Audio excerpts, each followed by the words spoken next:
Don't look at me like I'm already gone. The man in the wheelchair said, his voice barely above a whisper. I'm still a man. Emily Carter froze. In 5 years of waitressing, she had heard angry men, drunk men, desperate men. But she had never heard a man sound like he was fighting for his own right to exist. And she had never expected to hear it from the most feared crime lord in New York City. If this story already has your heart, subscribe to our channel and follow every part until the very end. Drop a comment and tell us what city you're watching from. I want to see how far this story has traveled. The night it all started, Emily wasn't supposed to still be there. Her shift had ended at 10. But Marcy, the other waitress who closed on Fridays, had called in sick with what was probably not the flu, and was probably the new boyfriend she'd been hiding from their manager Roy for 3 weeks. Emily had picked up the close without being asked, because that was what Emily did. She picked up what other people dropped. She had been doing it her entire life. She wiped down the last booth in the back corner of Carver's Family Diner, a place that smelled permanently of coffee and fried onions and the faint ghost of cigarette smoke from an era when people still smoked indoors. The diner sat on a block in Lower Manhattan that hadn't fully decided what it wanted to be. Half the storefronts were dark. The other half were either bodegas open until 2 in the morning or bars that didn't care what day it was. Carver's survived because it was honest. The food was cheap, the portions were real, and Roy didn't ask questions about who you were or why you needed to sit somewhere warm for an hour. Emily had worked here for 4 years, long enough to know every crack in the linoleum, every table that wobbled every regular customer's order before they opened their mouth. Long enough to know that the last booth in the back corner was where people went when they didn't want to be seen. She didn't hear the front door open. She had the radio on low in the kitchen. The old one Roy refused to replace because it had belonged to his mother, and she was singing along under her breath to something soft and old-fashioned. She was thinking about her mother. She was always thinking about her mother. Margaret Carter had been in St. Raphael's Medical Center for 11 weeks. A stroke sudden and brutal, the kind that doesn't ask permission and doesn't care that the person it hits is only 61 and has a daughter who needs her. Margaret was stable now, recovering slowly, but the bills had accumulated the way water accumulates behind a dam, quietly, invisibly, until the pressure becomes something you can no longer ignore. Emily had $42,000 in medical debt and a credit score that had recently become something she avoided thinking about directly, the way you avoid looking at the sun. She was wringing out the dishcloth when she heard it. Not a voice. A sound. Something hitting the floor. Not a crash. Not an accident. A controlled, deliberate sound, the sound of weight being lowered onto something that wasn't ready to hold it. Emily set down the dishcloth. She walked to the doorway between the kitchen and the dining room and stopped. The man was on the floor beside the last booth, not lying helpless, not panicking. He had his hands flat on the linoleum, and he was pushing himself up with the methodical focus of someone who had done this before and knew exactly how much it was going to cost him. The wheelchair sat beside the booth, one wheel still spinning slowly. A leather briefcase had fallen with him. Papers had scattered across the floor. Emily had never seen Alexander Vieri in person before that night. She had heard his name. Everyone in Lower Manhattan had heard his name the way you hear a thunderstorm before it arrives, in the way people lowered their voices, in the way certain conversations stopped when certain subjects came close. Vieri. The name carried weight like a physical thing, like something you could hold in your hand and feel the density of.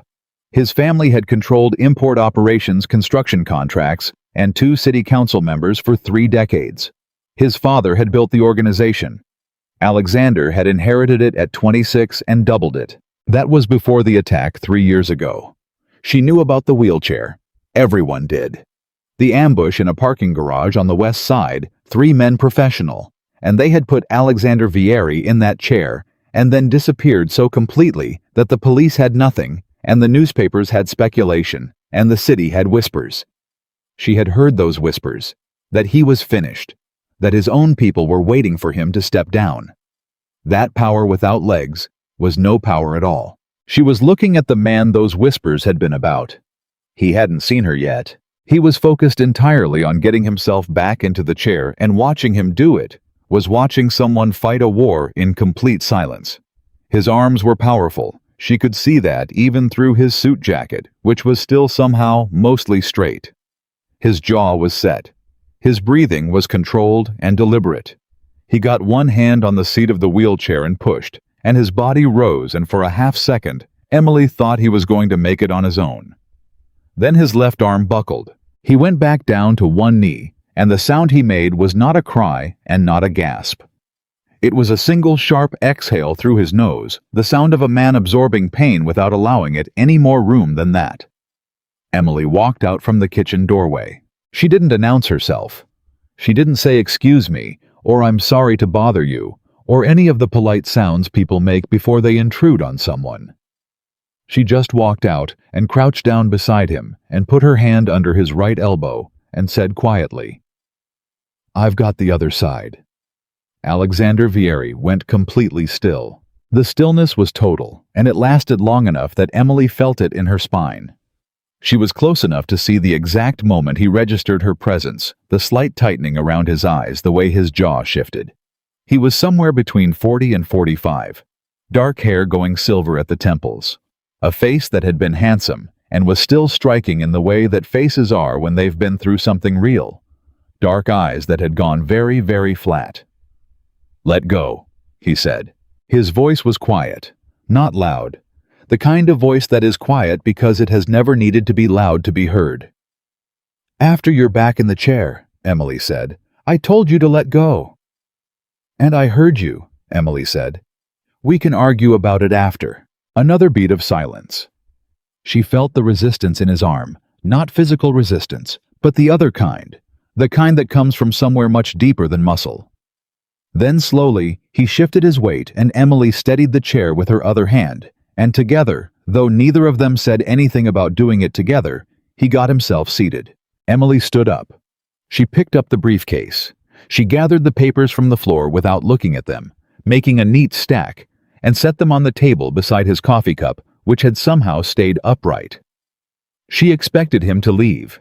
She expected him to summon whoever had driven him here, or to wheel himself out, or to simply ignore her the way powerful men sometimes ignore the people who have seen them in inconvenient moments.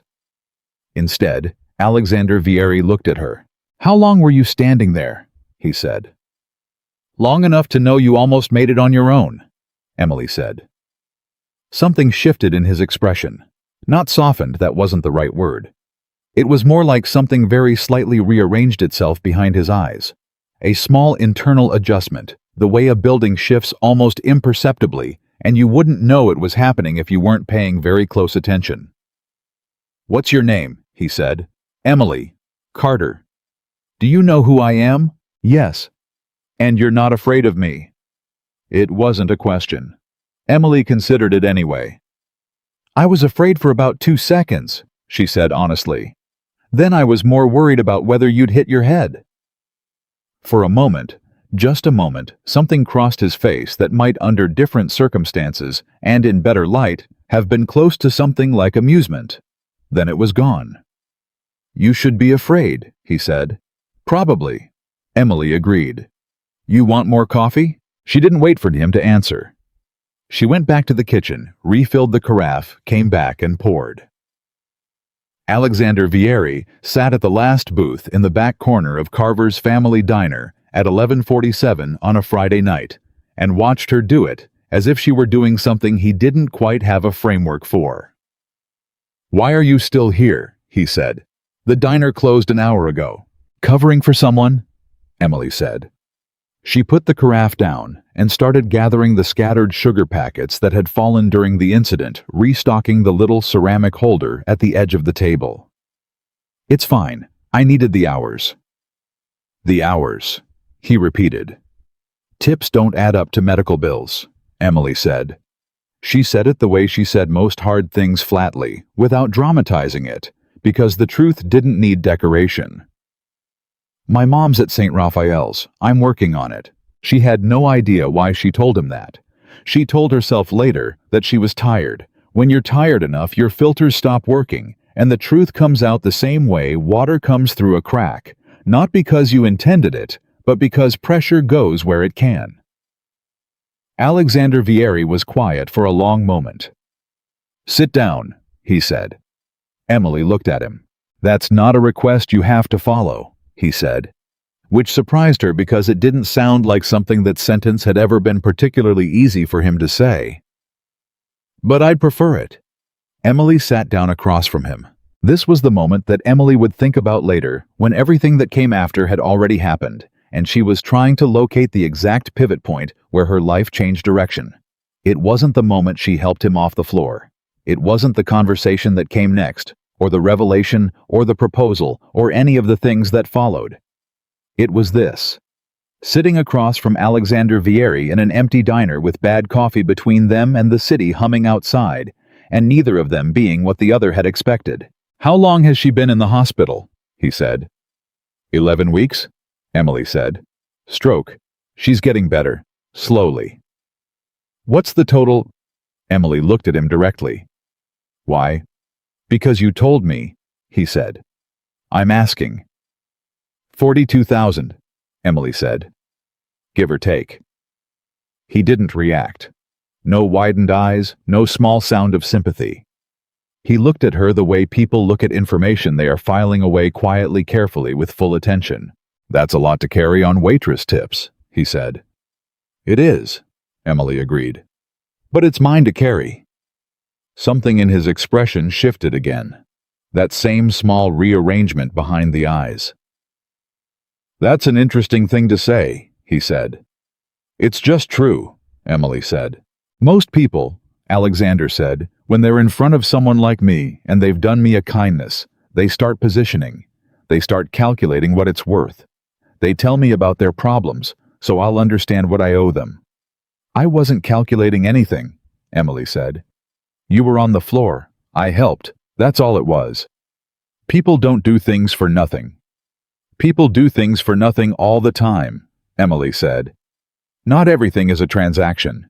He looked at her for a long time after that. Long enough that Emily resisted the urge to look away, though it took some resisting. His eyes were very dark and very steady, and being looked at by them was like being read not unkindly, but thoroughly. "You'd be surprised," he finally said, "how many people I've had to pay to believe that." Emily didn't say anything to that. There wasn't anything to say. He drank his coffee. She drank hers. Outside, a taxi went by, and a gust of November wind hit the plate glass window and made it shudder in its frame. Roy kept saying he was going to get that window fixed. "I come here sometimes," Alexander said eventually. "At night, after everyone leaves." "I know," Emily said. "Roy mentioned it. He said you tip well." He said you tip enough to cover 2 weeks of his insurance premium." Emily paused. "He was telling me why we don't ask questions about late customers." For the second time that night, something crossed Alexander Vieri's face that might in other circumstances have been the beginning of a smile. "Roy's a practical man," he said. "He really is." The silence that followed was different from the first silence. The first had been taut electric with caution. This one had room in it. Emily noticed that, and wasn't sure what to do with the noticing. "Why do you come here?" she said, because she was tired, and her filters were down, and the question was there. Alexander didn't answer immediately. He turned the coffee cup in his hands, slow, deliberate, like he was thinking about whether to answer or about how. "It's quiet," he said. "People leave me alone." A beat. "Most people." "I can go back to the kitchen," Emily offered. "No," he said, and then more quietly, as if the word had surprised him a little on its way out. "No, it's fine." She stayed. They talked for another 40 minutes. Not about anything dramatic. Not about his organization, or her debt, or what had happened on the floor. They talked about the neighborhood, how it had changed, how certain blocks had held on, while others hadn't. They talked about Roy's radio, and why old appliances worked better than new ones. They talked about the kind of coffee that was worth drinking, and the kind that wasn't, And Alexander had very specific opinions about this, that Emily found both surprising and oddly consistent with everything else about him. He left at 12:30. He wheeled himself to the door without difficulty, which told Emily that the earlier incident had been a specific bad moment rather than a general daily reality, and she held the door for him without making it a thing. At the door he stopped. "Emily Carter," he said without turning around. "Yes. Lock up carefully." It wasn't a warning. It was said with something she couldn't immediately name. Something that might have been careful, she told herself. Careful might have been a kind of concern. As if her safety was something he had already decided was worth noting. She locked up carefully. She didn't see him again for 3 days. 3 days of the regular rhythm of her life. The early shift starting at 6, the lunch rush, the slow afternoon, the dinner crowd, the close. 3 days of her mother's physical therapy updates read off a whiteboard by a nurse named Denton, who had the patient delivery of someone who had explained hard news many times and had stopped performing hope and started simply reporting facts, which Emily respected more than she could say. 3 days of the little apartment on Delancey that she and her mother had shared, which felt much too large. Now, even though it was objectively small, the absence of Margaret filling every room more completely than her presence ever had. On the 4th day, she was serving the lunch rush when her phone buzzed with a number she didn't recognize. She ignored it. She was carrying 3 plates and a coffee carafe, and Roy had cut the lunch staff by 1 again because he was trying to avoid what he called a cash flow situation that Emily privately believed was already beyond avoiding. The number called again. And again. On the 4th call, during a 30-second window, when all her tables had been served and nobody needed anything, she answered. "Ms. Carter."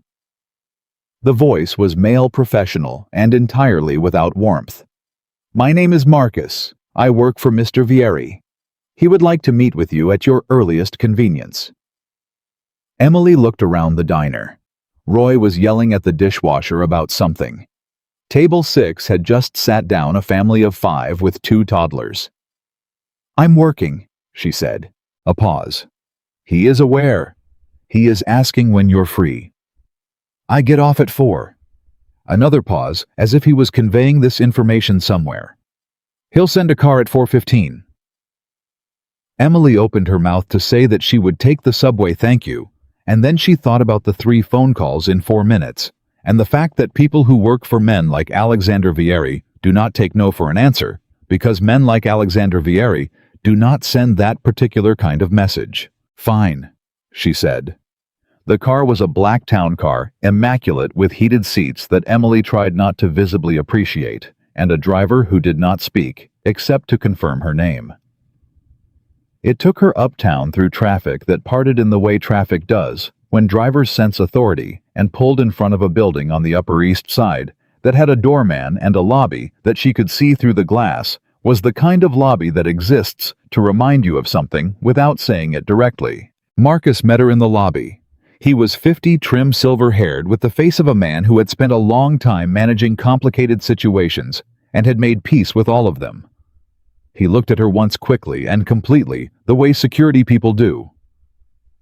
"Thank you for coming," he said with the tone of someone for whom thanks is a formality. "I almost didn't," Emily said. "I know," he said, which surprised her. "Mr. Vieri is in the study." The apartment, though.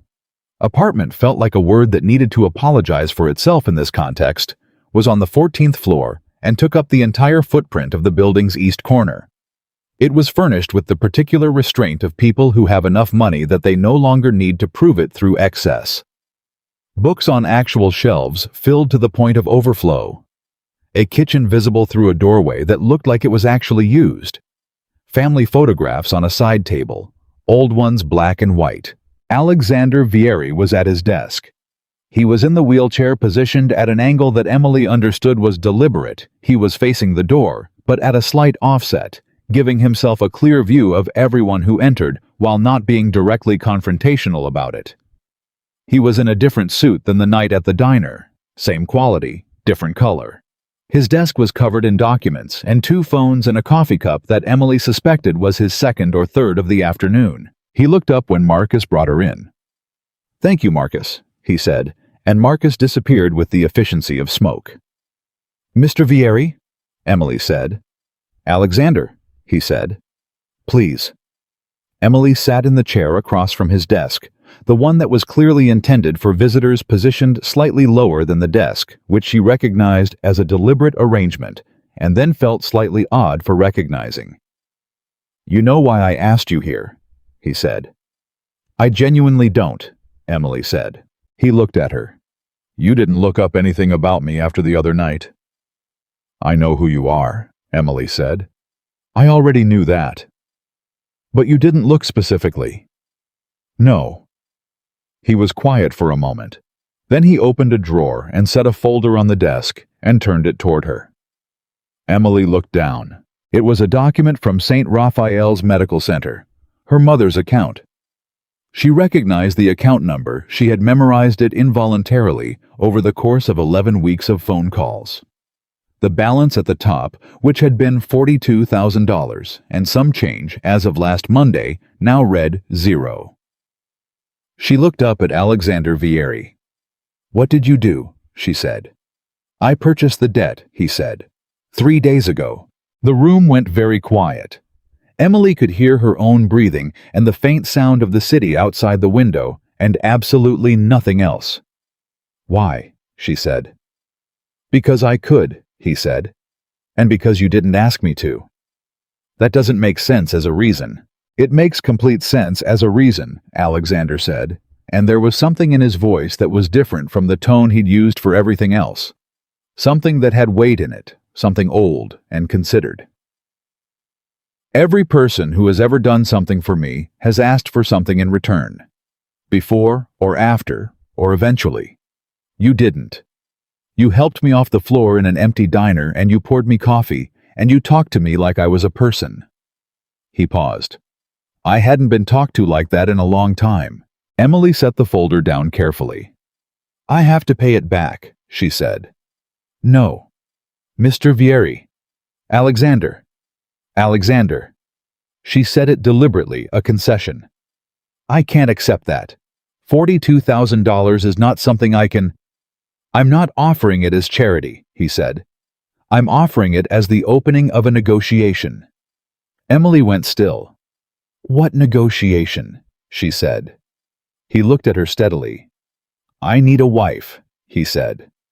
The words sat in the air between them. Emily waited for the rest of it. "Not in any real sense," he said. "I need the appearance of one. There are people in my organization who believe my disability makes me vulnerable. They are looking for signs that I'm diminished, that I've lost authority, that I can be replaced. A man alone is a man who can be challenged. A man with a family is a different calculation." He turned the coffee cup in his hands, the same gesture she had seen in the diner. "I need someone beside me who is credible, who is not part of the organization, who has no agenda that can be traced or leveraged." "And you want that person to be me," Emily said. "You helped a stranger off a floor without asking for anything," Alexander said. "In my experience, that is exceptionally rare. It suggests a person who doesn't think primarily in terms of what she can get. That's what I need." "I'm a waitress," Emily said. "I have $42,000 in debt and a sick mother, and I haven't bought new shoes in 2 years." "None of that is relevant to what I'm asking," he said. "How can none of that be?" "Because I'm not asking you to be impressive," Alexander said. "I'm asking you to be real. People in my world can identify performance. They've spent their entire lives reading performance.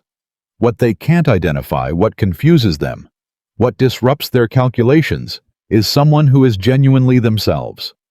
Emily looked at the folder on the desk. She thought about $42,000. She thought about her mother in a hospital bed, learning to form words again with a mouth that had briefly forgotten how. She thought about the man she had found on the floor of the diner 3 nights ago, pushing himself up with his hands, jaw set, breathing controlled, refusing to make a sound. "What are the terms?" she said. Something in Alexander's posture shifted almost imperceptibly. as if he had been holding tension somewhere and had just allowed himself to release a small portion of it. "You would live here," he said. "In the East Wing, there are 2 bedrooms separated by a common room. I am not asking you to share a room. I am not asking you to perform affection. I am asking for your presence at certain functions and your discretion at all times." He paused. "Your mother's bills are covered. Your salary continues for as long as you want to keep the job. I'm not asking you to give that up. Medical coverage for both of you. A monthly allowance that is not charity, but compensation. And when it's over, when the situation resolves, when my position is secure, we end it quietly. Legal dissolution standard. You leave with what you came with, plus what was agreed." "How long?" 12 months, he said. "Possibly less." Emily was quiet for a long time. "I need to think about it," she said. "Of course," Alexander said. "I'll tell you tomorrow." "That's fine." She stood to leave. At the door she turned. "The night at the diner," she said. "When you fell, you could have called someone. Marcus. Whoever was waiting outside." Alexander didn't answer immediately. "Yes," he said finally. "But you didn't." "No." "Why not?" He looked at her across the room. The distance between the desk and the door was maybe 15 feet, and somehow it felt like something else entirely, like a distance measured in different units, in years, or choices, or accumulated silences. "Because then someone would have seen me fail," he said, "and I have spent 3 years making sure nobody does." Emily looked at him. "You let me see," she said. "You were already there," he said. She went home on the subway. The heated seats of the black town car had been an hour ago and already felt like something from a different story. She sat on the F train with her coat pulled tight and a woman across from her asleep against the window, and thought about all of it, turning it over, the way you turn over something heavy, to see what's underneath. The next morning, at 8:15, she called the number Marcus had used and said yes. The weeks that followed were the strangest of Emily's life, and Emily had had some strange weeks. She had gone home after accepting packed a single large suitcase, with the practical thoroughness of someone who had moved before and knew what mattered, said goodbye to the apartment on Delancey, with the specific feeling of someone closing a chapter they hadn't finished reading yet, and arrived at the building on the Upper East Side on a Tuesday morning, when the light was doing something flat and cold and honest over the city. Marcus showed her the East Wing. 2 bedrooms as promised, separated by a sitting room with a couch and a bookshelf and a window seat. Her room had been prepared with basic furnishings and an empty closet and fresh flowers in a vase on the dresser that she suspected Marcus had arranged himself without being asked, because Marcus, she was already learning, anticipated things. "You can change anything you want," Marcus told her. "Mr. Vieri said." "Alexander," Emily corrected, because she had decided that if she was going to do this, she was going to do it completely, and complete meant not treating his name like a formality when they were alone. Marcus looked at her briefly. "Alexander," he said with a slight adjustment in his tone that Emily interpreted as approval. "He said to tell you this is your home for the duration, not a hotel." "Thank you, Marcus," she said. "Breakfast is at 7:30 in the East dining room. He takes his coffee before then alone and prefers not to be disturbed. Dinner varies. He'll let you know." "He told you to tell me all of this himself, didn't he?" Emily said. Marcus allowed himself a very small expression. "He dictated a list," he said. Emily liked Marcus from that moment. The first week was an exercise in navigation, learning the geography of a space that was not hers, and learning the rhythms of a person she did not know while performing in public the fiction that she knew him well. There were 2 dinners that week, one with business associates who smiled too much and watched her too carefully, and one with a cousin of Alexander's named Dominic, who had eyes that moved like water and said nothing direct and everything sideways. Emily served herself answered questions without over-explaining, and held Alexander's gaze exactly as long as necessary when the situation called for it. On the drive home, after the second dinner in the back of the town car, with Marcus driving and the city going by the windows in the long smear of late-night lights, Alexander said, "You handled Dominic well." "He wanted to know if I knew anything," Emily said. I made it clear I didn't, while also making it clear I wouldn't tell him if I did. I think that confused him enough to leave it alone. Alexander turned his head to look at her in the half-dark of the back seat. That's exactly what needed to happen, he said. I've been managing difficult customers for 4 years, Emily said. Dominic was just better dressed. This time the almost smile made it a little further before he stopped it. What Emily hadn't expected, what no one had warned her about, and no contract could have prepared her for, was Alexander Vieri himself. She had expected the version the world had described. Cold, controlled. A man made entirely of calculation, whose human qualities had been engineered out over years of necessary ruthlessness. She had expected someone she could maintain professional distance from without difficulty, because the distance would be natural, would feel correct, would align with who he was. She had not expected to come down the hallway at 6:30 in the morning and find him in the kitchen in a plain shirt and no jacket, with his hands wrapped around a coffee cup and a worn copy of a Garcia Marquez novel open on the counter beside him. She had not expected him to look up and say without preamble, "Have you read this 100 Years of Solitude?" Emily said. "In high school, I didn't understand half of it." "Nobody understands half of it the first time," Alexander said. "The point is to let it wash over you. The understanding comes later." That sounds like something a professor would say to justify assigning a confusing book. He looked at her. "It might be," he said. "I had a professor who said exactly that. I believed him then. I still believe him." Emily poured herself coffee and leaned against the counter. "You went to college," she said. "Columbia," he said. "Literature first, then law. I didn't finish the law degree." "Why not?" "My father died," Alexander said. It was said simply the way facts are said when they've had years to stop being fresh wounds and become just true things. And the family needed management. Those two things happened in the same semester. "How old were you?" 24. Emily considered that. 24 years old and handed something that heavy. "What happened to the literature?" she asked. He looked at her steadily. "I kept it," he said. "Just privately." She looked at the shelf above the counter. More books, she realized, not decorative, actually read, spines worn and cracked. Garcia Marquez, beside Cormac McCarthy, beside something in Italian she couldn't immediately identify, beside a dog-eared paperback of Raymond Carver that had clearly been read so many times it was barely holding together. "Raymond Carver," she said, nodding at it. "You know him. Short stories. My mom loved him." A pause. "She used to say he wrote like a working man, like someone who knew what it was to be tired." Alexander was quiet for a moment. "That's the best description of Carver I've ever heard," he said. "And I've read a lot of descriptions of Carver." This was the thing Emily hadn't been prepared for, the way these moments accumulated. Small and private and entirely outside the performance of what they were supposedly doing. Morning coffee and books. Dinners where the conversation started as business and drifted into something else before either of them noticed. The evening she came into the sitting room between their bedrooms and found him on a call speaking in Italian. Fluent, rapid, clearly managing something complex, and she had sat on the couch with her book and he had finished the call, and then they had sat in the same room in silence for 40 minutes, and it had not been uncomfortable, not even close to uncomfortable. She noticed the way he managed pain. Not with medication as far as she could see, or not only with medication. He had a physical discipline that was almost punishing. Morning exercises she heard through the wall, methodical, early, conducted without complaint. She noticed the specific way he positioned himself in rooms, always accounting for the space around the wheelchair, always knowing where the exits were, always choosing his position before others could position him.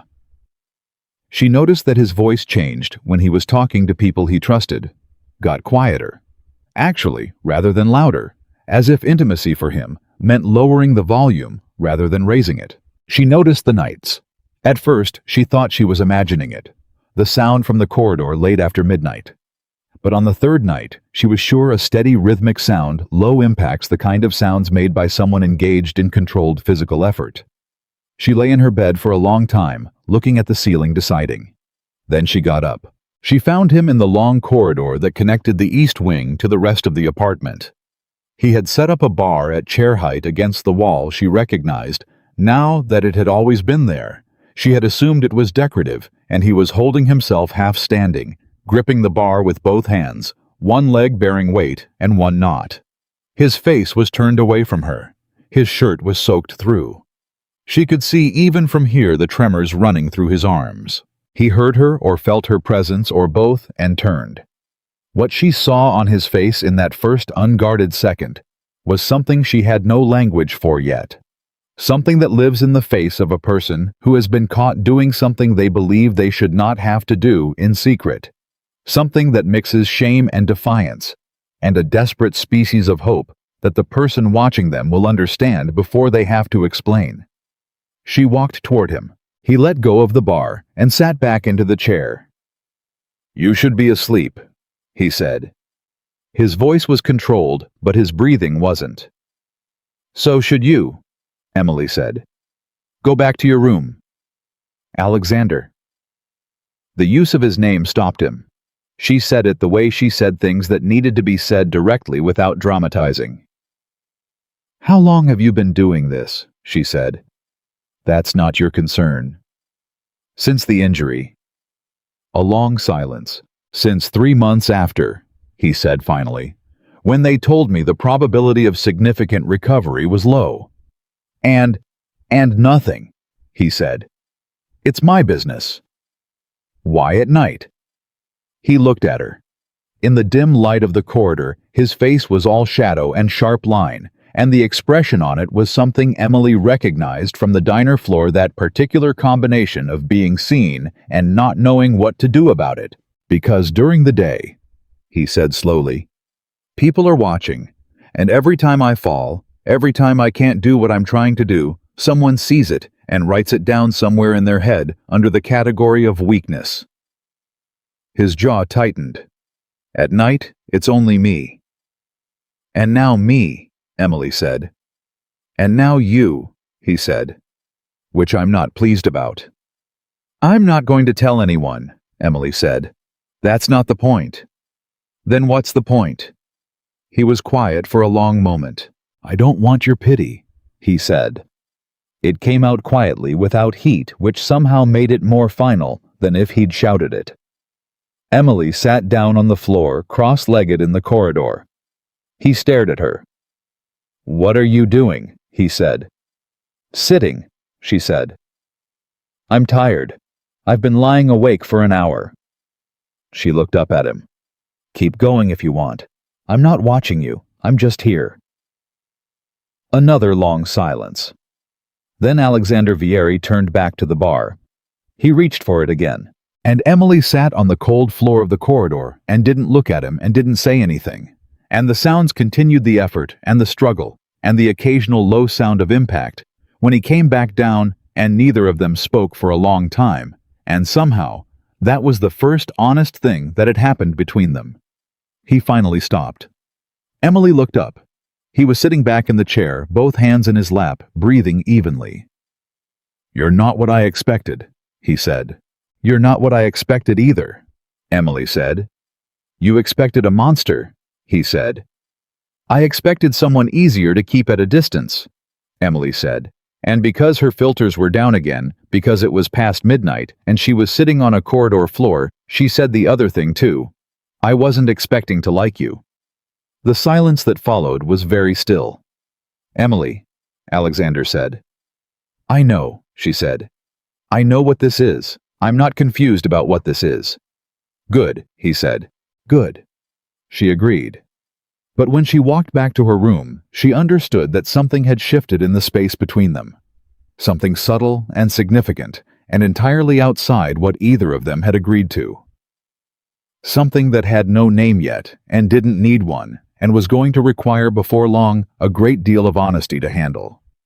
She lay in the dark and thought about it, and in the corridor she heard very faintly Alexander Vieri reach for the bar one more time. She found him at the bar again the next night, and the night after that. By the fourth night, she stopped pretending she was there by accident. She came out of her room at 12:15, walked down the corridor in her socks and her old college sweatshirt, and sat down on the floor without a word. Alexander didn't acknowledge her arrival. He just reached for the bar and kept going. And that was how they built the strangest, most honest ritual either of them had ever had, in silence, in the dark, in a corridor where nobody was performing anything for anyone. What she didn't know then was that someone was watching that corridor. Someone had been watching for weeks, and what they saw was not what she and Alexander understood it to be. What they saw was a weakness they could use. The morning everything changed started with a phone call that Marcus took in the foyer, and Emily knew it was serious because Marcus never let anything show on his face. And that morning, his face showed something. Just a flicker, just a half second. But she was already learning to read the small signals in this household the way she had learned to read the diner, knowing which sounds meant trouble before the trouble arrived. She was having breakfast. Alexander was already at his desk. He was always already at his desk. She had stopped being surprised by this when Marcus appeared in the doorway of the east dining room, with his phone held flat against his palm like he was presenting evidence. "There's a situation," Marcus said. Emily stood to leave. This was her established protocol. When organizational matters appeared, she removed herself because she had no clearance and no desire for any. "Stay," Alexander said. She sat back down. Marcus put the phone on the table and pressed speaker. A voice came through that Emily didn't recognize, male, young, talking fast and clipped in the way of someone managing adrenaline. "The Brescia account," the voice said. "Somebody moved it. Last night between 11 and 3, 40% of the holdings transferred to 3 separate accounts that trace back to a shell in the Caymans. The shell is new, created 6 days ago." Silence. "Who had access?" Alexander said. "That's the problem, sir. The access list for that account has 7 names, all internal." Another silence. "Get me the movement logs," Alexander said. "All of them. Everything from the last 60 days. He paused. "And Marcus, find out who created the shell." The call ended. Alexander sat without moving for a moment. Emily had seen him angry before at Dominic, at a contractor who had missed a deadline, at a piece of news that had come in wrong, and what she'd learned was that anger in Alexander did not look like other people's anger. It didn't heat up. It went cold. It got very precise and very quiet, and that precision was somehow worse than noise. "This is the second time in 3 months," he said. He wasn't talking to her specifically. He was thinking out loud, which he did occasionally, and which she understood was its own form of trust, allowing someone to be present while you process, rather than managing your expression for their benefit. "Someone internal," Emily said. "Obviously.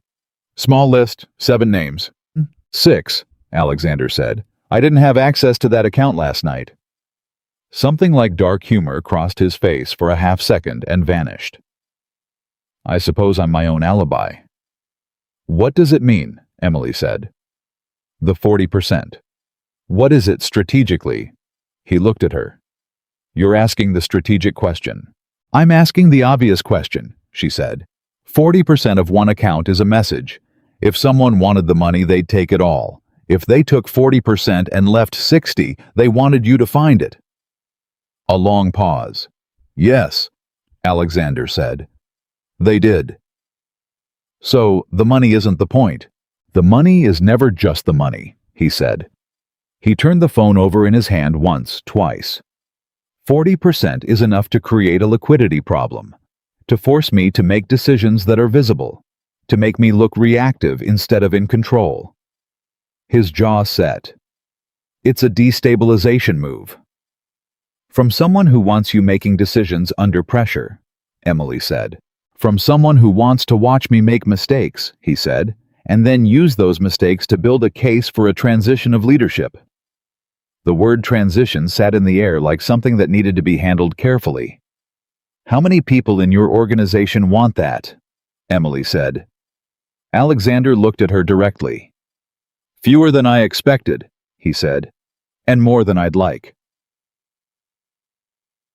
The first public event of any real scale was that Friday. A charity dinner at a hotel in Midtown that Alexander attended every year as a matter of tradition, meaning as a matter of maintaining the appearance of normalcy, meaning as a matter of sending a clear signal to the people who were watching that nothing had changed and nothing was going to change. Emily spent Thursday afternoon with a woman named Claire who worked for Alexander in a capacity that was never specified but clearly involved knowing things, and who brought 3 dresses in garment bags and explained without condescension and with the efficiency of someone who valued other people's time what the evening was, who would be there, and what was expected. "You don't need to be impressive," Claire said, which echoed something Alexander had said, and which Emily was beginning to think might be a coordinated message. "You need to be present, confident, not performing." "What are the threats?" Emily said. Claire paused in unzipping the first garment bag and looked at her. "There will be people there who want information," Claire said, "who will try to get it through you because they can't get it through him. Questions about his health, his plans, his state of mind. The answer to all of those questions is the same. He's well, he's focused, and you're proud of him." She paused. "You don't need to mean it." "I do mean it," Emily said, and then immediately wasn't sure why she had said that out loud. Claire looked at her for another moment with an expression Emily couldn't immediately classify. "Good," Claire said, and moved on to the second garment bag. She wore the dark green dress because it was the one that felt most like herself, which was, she suspected, exactly the logic Claire had anticipated. The town car arrived at 7. Alexander was already in the lobby, and when she walked out, he looked at her for exactly 2 seconds, with an expression she couldn't read. Not appraising nothing like appraising more, like the expression of someone encountering something that doesn't fit their existing categories. "Green," he said. "Yes," she said. "Good choice," he said. The dinner was at a hotel ballroom, round tables and centerpieces, and the particular acoustic quality of a room full of wealthy people who were all talking at a carefully calibrated volume. Alexander moved through it with an ease that she found every time she witnessed it remarkable. The wheelchair should have been in the social calculus of rooms like this one, a disadvantage. Instead, it had become something else entirely in the way he used it. He was always positioned at eye level with whoever he chose to look up at. He moved with authority, not accommodation. People stepped aside not because they felt they had to, but because something in his bearing made it the natural thing to do. Dominic was there. Emily saw him first across the room and noted the way his eyes tracked to her, and then to Alexander, and back again with the swift calculation of someone running numbers. He came to them 20 minutes in just as they were finishing a conversation with a man named Gerald, who ran a shipping concern, and had spent most of the conversation directing his remarks to Alexander's left shoulder. "Alex," Dominic said. He kissed Emily on the cheek in the European style both sides, with the warmth of someone performing warmth very well. "Emily, you look wonderful." "Thank you, Dominic," Emily said. "You look like you haven't slept." It came out before she consciously sent it, but it was true. There was something under his eyes, some darkness that had nothing to do with the hour, and the micro-expression that crossed his face at the observation was too quick for most people to catch. Emily caught it. "Long week," Dominic said smoothly. "You know how it is." "I really don't," Emily said pleasantly. "Tell me about it." Dominic looked at Alexander. "Where did you find her?" he said with a laugh that was 90% genuine. "She found me," Alexander said. His hand, which had been resting on the arm of the wheelchair, moved and settled briefly on Emily's wrist. Not a grip, just a touch. Contact that said in the language these rooms understood, "This is mine, and I am this." Dominic's smile stayed exactly in place for exactly 1 beat too long. "I'd love to catch up properly," he said. "Maybe after dinner." "Maybe?" Alexander said. Dominic moved away. Emily waited until he was absorbed back into the crowd. "He had someone on his phone right before he came over," she said quietly. "He was still putting it away when he reached us.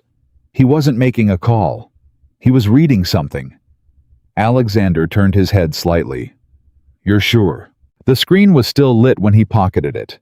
He reads glasses free, which means the font is large and he was holding it at arm's length. She kept her voice low and easy, like she was commenting on the centerpiece. He read something, and then he looked at us, and then he came over.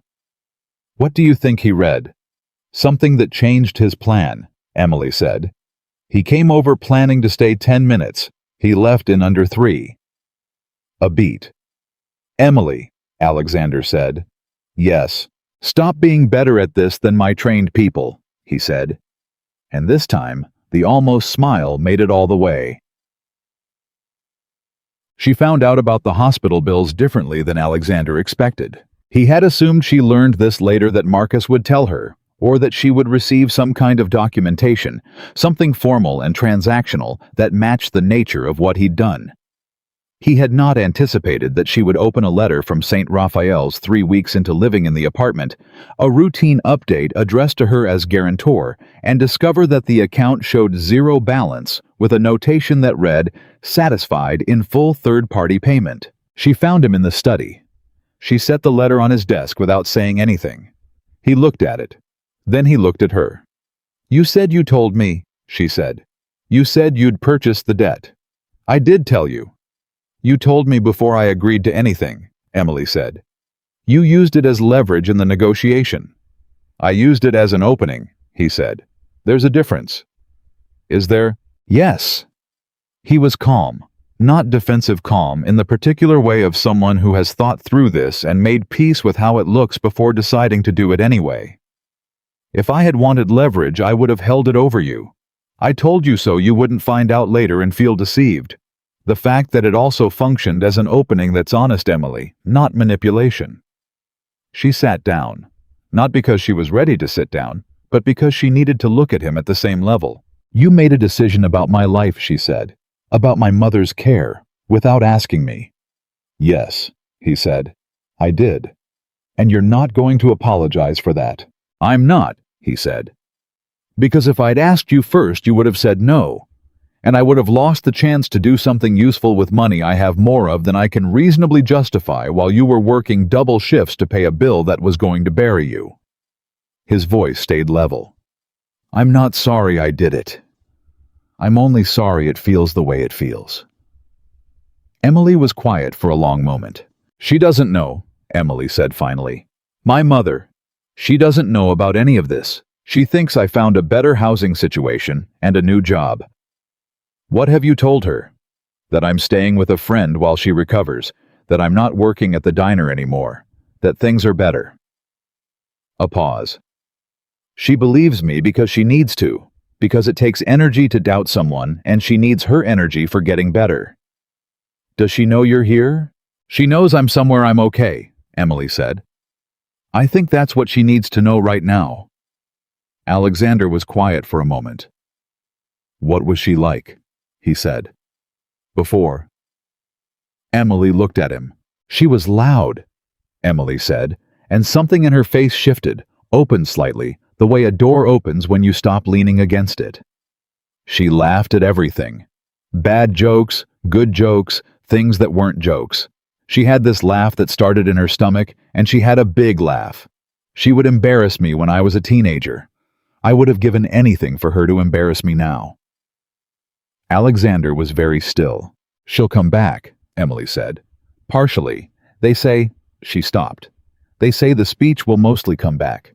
The mobility on the left side is harder. It depends." She straightened. "It depends, and I'm handling it. And I don't tell many people this because most people don't know what to do with it, and then I end up managing their reaction instead of my own." "I know what that's like," Alexander said quietly. She looked at him. "Yes," she said. "I suppose you do."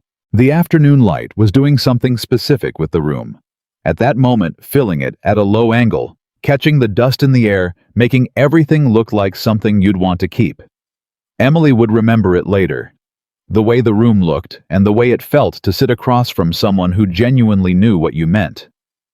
"She can visit," Alexander said. "When she's well enough. She can come here." Emily blinked. "You don't?" "I have a dining room that seats 12, and a staff that has exactly 2 people to cook for, he said. If your mother wants to come to dinner, she is invited to come to dinner. She'll ask questions, Emily warned. I know, he said. She'll ask about us, Emily said. Our story. She won't let it go until it makes sense to her. Then we'll have to make sure our story makes sense, Alexander said. Emily looked at him. She has a big laugh, he said. I would like to hear it. And Emily felt something happen in her chest that she didn't have a name for and wasn't sure yet whether she could afford. The investigation into the Brescia account hit a wall on a Thursday. Marcus came to Alexander with the movement logs and the shell company information and a list of 6 names and an expression that told Emily before he said anything that the news was specific and bad. The shell was created from an IP registered to one of the 7 on the list, Marcus said. But the IP was being bounced through a proxy, so we can't be certain it was the actual account holder versus someone who had access to their system. Which name? Alexander said. Marcus set a folder on the desk. Alexander opened it. He looked at it for exactly 4 seconds. Then he closed it. Get me Paolo, he said. Alexander. Now Marcus. Marcus left. Emily had been in this corner of the study with a book, or rather with a book held open at a page she hadn't turned in 20 minutes, and now she looked up. Paolo, she said. My head of financial operations, Alexander said. He's been with the family for 19 years. Is it him? The evidence points there, Alexander said. His voice was controlled in that specific way that told her the control was costing something. But Paolo has been with me since before my father died. He taught me how to read a balance sheet. A pause. He was at my father's funeral. That doesn't mean... I know what it doesn't mean, Alexander said quietly. I know. Paolo Reeves was 58, gray-haired, with the compact confidence of a man who had been good at his work for a long time. He came into the study 40 minutes later and sat across from Alexander's desk, without being asked, which was either the comfort of long familiarity or the calculation of someone managing a confrontation they had been expecting. Emily would wonder afterward which it was. You've seen the logs, Paolo said. It was not a question. Yes, Alexander said. And the IP traces to your office terminal. Yes, Paolo said. It does. Paolo, someone used my terminal, Alex. His voice was flat and steady, and entirely without the performance of innocence, which was either genuine or very sophisticated. I wasn't there that night. You can check my building access. I left at 7. The logs show the movement happened at 11:45. Someone had your access codes. Apparently. Who? I don't know. Paolo leaned forward, both elbows on his knees. And I understand how that sounds. I understand that you're looking at this and you're seeing my name and you're making the calculation that everyone makes when they're in your position. I'm asking you not to make it before we know more. Alexander said nothing. 19 years, Alex, Paolo said. Your father trusted me. You've trusted me. Ask me anything, every transaction, every account, every decision I've made in 19 years. I'll sit here all day. The silence in the room was the kind that has weight. Emily was watching Alexander. She watched him look at Paolo, and she watched him doing the hardest thing she had ever seen him do, which was hold 2 contradictory truths. At the same time, the evidence that pointed one way, and the 19 years that pointed another, and resist the impulse to resolve the contradiction before it was safe to. Go home, Alexander said finally. Don't access any accounts. Don't contact anyone from the list. When I have more, I'll tell you. Paolo stood. At the door, he stopped. For what it's worth, he said, whoever did this, they knew exactly what they were doing. They knew which account would cause the most disruption. They knew how to make it look clean. He paused. That's not outside knowledge, Alex. That's inside knowledge. Someone who has been in every meeting, heard every decision. Another pause. I'm not the only one with 19 years. He left. The room was very quiet.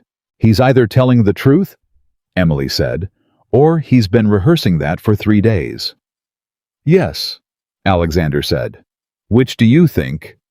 He was quiet for a long moment. I think, he said slowly, that the truth and 19 years are not necessarily the same thing, and that someone who wanted me to act fast and act wrong chose this particular account and this particular name because they know both of those things would push me toward a decision I'd regret. His jaw tightened. I'm not going to make that decision. So you wait. I wait, he said, and I watch. What are you watching for? He looked at her. For whoever is watching me, he said. Because they will. They'll be waiting to see how I react, and how I react will tell them how much more they can push.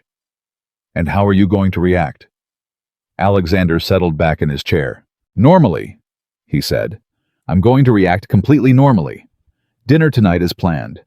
The foundation meeting tomorrow morning, the contracts call with Chicago in the afternoon. He looked at the closed folder on his desk.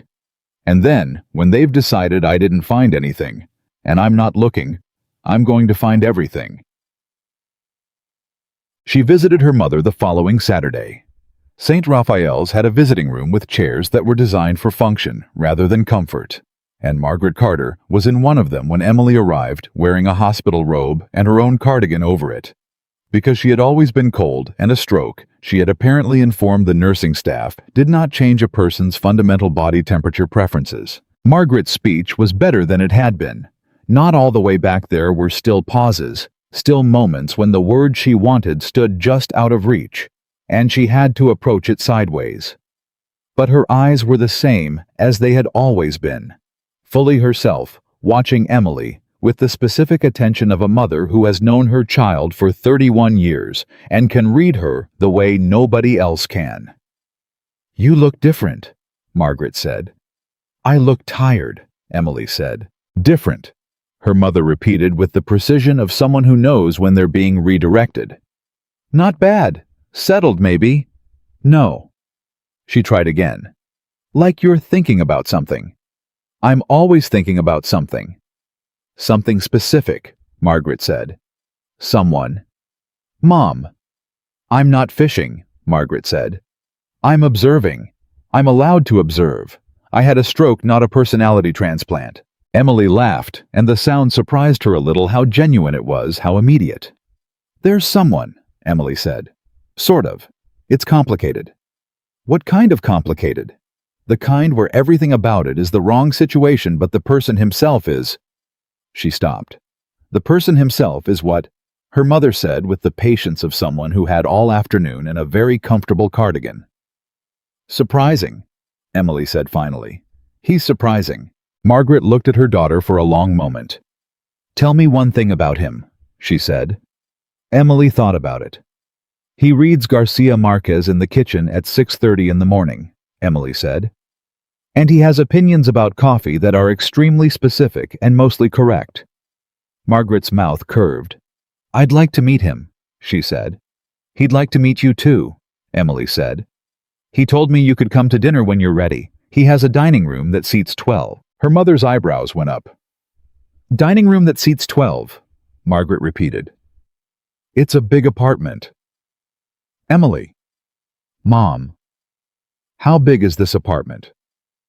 Pretty big, Emily admitted. Her mother looked at her with an expression that was fond and sharp in equal measure. I want to meet this man, she said. You will? Emily said. Soon. Soon, Emily agreed. She drove back in the town car thinking about the word surprising and what it meant that she had reached for it, and what it said about the accounting she was doing privately, the one she had told herself she wasn't doing. The second large twist came on a Tuesday evening 9 days after the Brescia account incident, and it came in the form of a manila envelope that arrived not by mail, but by hand delivered by someone who put it directly into Marcus's hands in the building lobby and was gone before Marcus could get a name. Inside the envelope were photographs. Marcus brought the envelope to Alexander. Emily was there because she was almost always there now in the evenings in the study. They had developed the habit, without naming it, the way you develop any habit that feels natural without ceremony. She was reading on the couch. Alexander was on a call. Marcus came in, waited for the call to end, and set the envelope on the desk without comment. Alexander opened it. He looked at the photographs for a long time. His face went through something she had never seen it go through before. Not the cold precision of managed anger, but something rawer. Something that was working to contain itself and was having difficulty. He turned the photographs over without showing them to her. "Marcus," he said. "Who else has seen these?" "Just me," Marcus said. It was a direct handoff in the lobby. No copies were left. Find out who delivered it. Everything build clothing direction of approach and departure. Talk to the building cameras. Marcus left. Emily looked at Alexander. "Tell me," she said. He was quiet for a long moment. Then he turned one of the photographs back over and set it on the edge of the desk where she could see it. It was a photograph of her, outside the building, taken at distance with a long lens professionally. She was getting out of the town car after the charity dinner. She looked calm. She noticed this herself with a strange detached clarity. She looked like she belonged there, like someone who was entirely comfortable arriving at that building in that car. "They're watching you," Alexander said. "Not just to gather information, to build a case." "A case for what?" "For showing me that you're a liability," he said. "Someone who can be used against me. Someone who compromises my security." He was very still. Someone who should be removed from this situation. Emily set the photograph down. "They want to use me to isolate you," she said. "Yes. Because if I'm gone, you're alone again," she said. "And alone is easier to move against." "Yes?" She looked at him directly. "Is that what you think? That I'm a liability?" The question sat in the air. "No," Alexander said. His voice was quiet and entirely certain. "No, that's not what I think." "Then what do you think?" He was silent for a moment. "I think," he said, "that whoever sent this envelope made a mistake, because they assumed that showing me a photograph of you would make me want to put distance between us." He looked at her steadily. "It made me want the opposite." The room was very still. "Alexander," Emily said carefully. "I know," he said. "I know what our arrangement is. Do you?" "Emily." "I'm asking," she said, "not to make it complicated, because I need to know that you know." He looked at her for a long time, the kind of look that reads things it wasn't given permission to read. "I know what we agreed to," he said. "I know what I said this was. I know that you came here because you had no other choice, and I know that the terms were clear, and I know—" He stopped.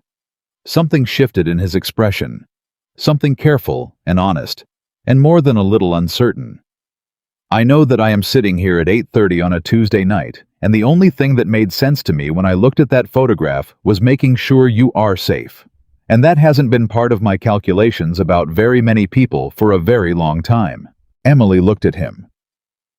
"Okay," she said. "Okay," he said. Neither of them said anything else about it.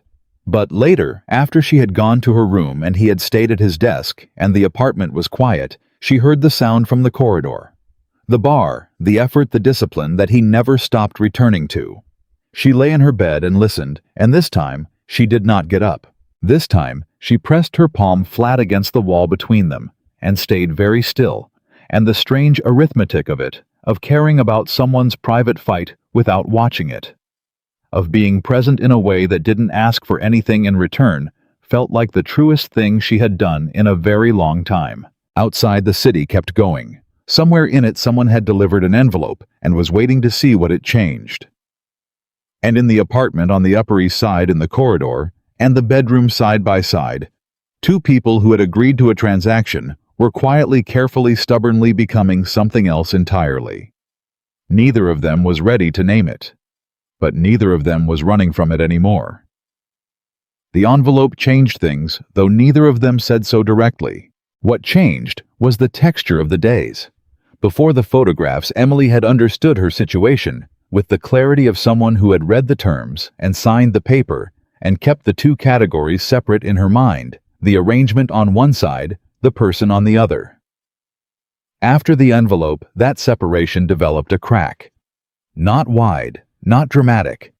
Just enough that light got through, and light, as Emily had learned from 4 years of pre-dawn shifts, changes the appearance of everything it touches. She started noticing things she hadn't let herself notice before. The way Alexander always knew when she hadn't slept. Not because he asked, but because he had coffee waiting, and he didn't start any conversations that required full sentences. The way he remembered, without being reminded, that she took her coffee with 1 sugar, and that she couldn't eat first thing in the morning, and needed at least 30 minutes before food was a reasonable proposition. The way he had quietly, without announcement, moved the physical therapy bar from the corridor to a room with a closed door, which she understood was not because he was hiding it from her, but because he was no longer performing the hiding. The wall he had built around that part of himself had shifted from defensive to something more like private, which was a different thing entirely. She noticed all of it, and she filed it carefully in the part of her mind she had labeled, "Do not pursue further," and then she went on with the days. The days were complicated enough on their own. Marcus found the delivery man. It took him 4 days, which Emily gathered from Marcus's expression when he reported it was 3.5 days longer than he'd wanted. The man was a courier, genuine, paid in cash, through an app that had since been deleted, picked up the envelope from a locker at Penn Station. The locker rental traced to a prepaid card purchased at a pharmacy in Queens with cash, and the pharmacy camera showed a figure in a hat and a coat that covered everything useful. "Clean," Alexander said. "Very." Marcus agreed. "Too clean for someone working alone." "Resources," Alexander said. "Organization." "And patience," Marcus added. This wasn't improvised. This was planned across weeks. Emily was at the table. She had started attending these briefings not because anyone invited her, but because she was there when they happened. And at some point, everyone had stopped treating her presence as something to work around. She'd noticed that too. "The photographs," she said. "How many were there?" Marcus glanced at Alexander. 6, Alexander said. "Of just me?" "5 of you," he said. "One of both of us. Taken at the foundation benefit 2 weeks ago. We're at the table. You're looking at me and I—" He stopped. "And you what?" Emily said. A pause. "I'm looking at you," he said, in a way that is not particularly ambiguous. The room was quiet. "So they're not building a case that I'm a security risk," Emily said slowly. "They're building a case that you're compromised." "Yes," Alexander said. "That your judgment is affected." "Yes." "That a woman, a waitress, no money, no connections, no leverage, has gotten close enough to distort how you think." She said it plainly the way she said hard things. "That's the argument. That I'm a blind spot." "That's the argument," Alexander confirmed. "And the people who would receive that argument, the ones inside your organization who are already questioning your leadership, would find it very useful," he said. "A disabled man who has also lost his professional detachment. That's a picture of someone who can be replaced without moral difficulty." Emily sat with that for a moment. "It's a good plan," she said. Both men looked at her. "I'm not complimenting it," she said. "I'm saying it's well constructed, because it puts you in an impossible position. If you distance yourself from me, you look reactive, controlled by outside pressure, exactly the kind of weakness they're trying to demonstrate. If you don't distance yourself, the compromised judgment argument gains weight every day." She looked at Alexander. They didn't need the plan to work. They needed it to be unanswerable. Alexander was looking at her with the expression he got when she said something that rearranged his thinking, that slight internal shift, that recalibration. "You're right," he said. "So what do you do with an unanswerable argument?" she said. "You change the question," he said slowly. "You change the question." Emily agreed. Marcus looked between them. "What question?" he said. "The question they're asking," Emily said, "is whether Alexander's judgment is sound. The answer they've set up in advance is no, so the answer to that question doesn't matter. any answer plays into their frame. She paused. The question that needs to be asked instead is who built the frame, and why now, and what they're afraid of specifically. "They're afraid of me stabilizing," Alexander said. It was said with the quiet certainty of someone who has just located something they'd been looking for. 3 years after the injury, the organization is still intact. The revenue is intact. The external relationships are intact. If I stabilize, if I'm clearly going to lead effectively long-term, the window for transition closes. His jaw tightened. They're not acting because I'm weak. They're acting because I'm not weak enough. The room held that. "Find me who's afraid of me stabilizing," Alexander said to Marcus. That's who sent the envelope. 2 days later, Dominic Vieri came to the apartment uninvited. He called ahead by 7 minutes, which was either courtesy or the minimum notice required to make the visit technically announced, rather than a surprise. Emily was in the kitchen when Marcus appeared, and said in the tone of someone communicating more information than the words contained that Dominic was on his way up. She went to the study. "I heard," Alexander said. He was already repositioning, not physically, but in the way of someone adjusting their entire bearing, bringing it up to the level required. "You don't need to leave."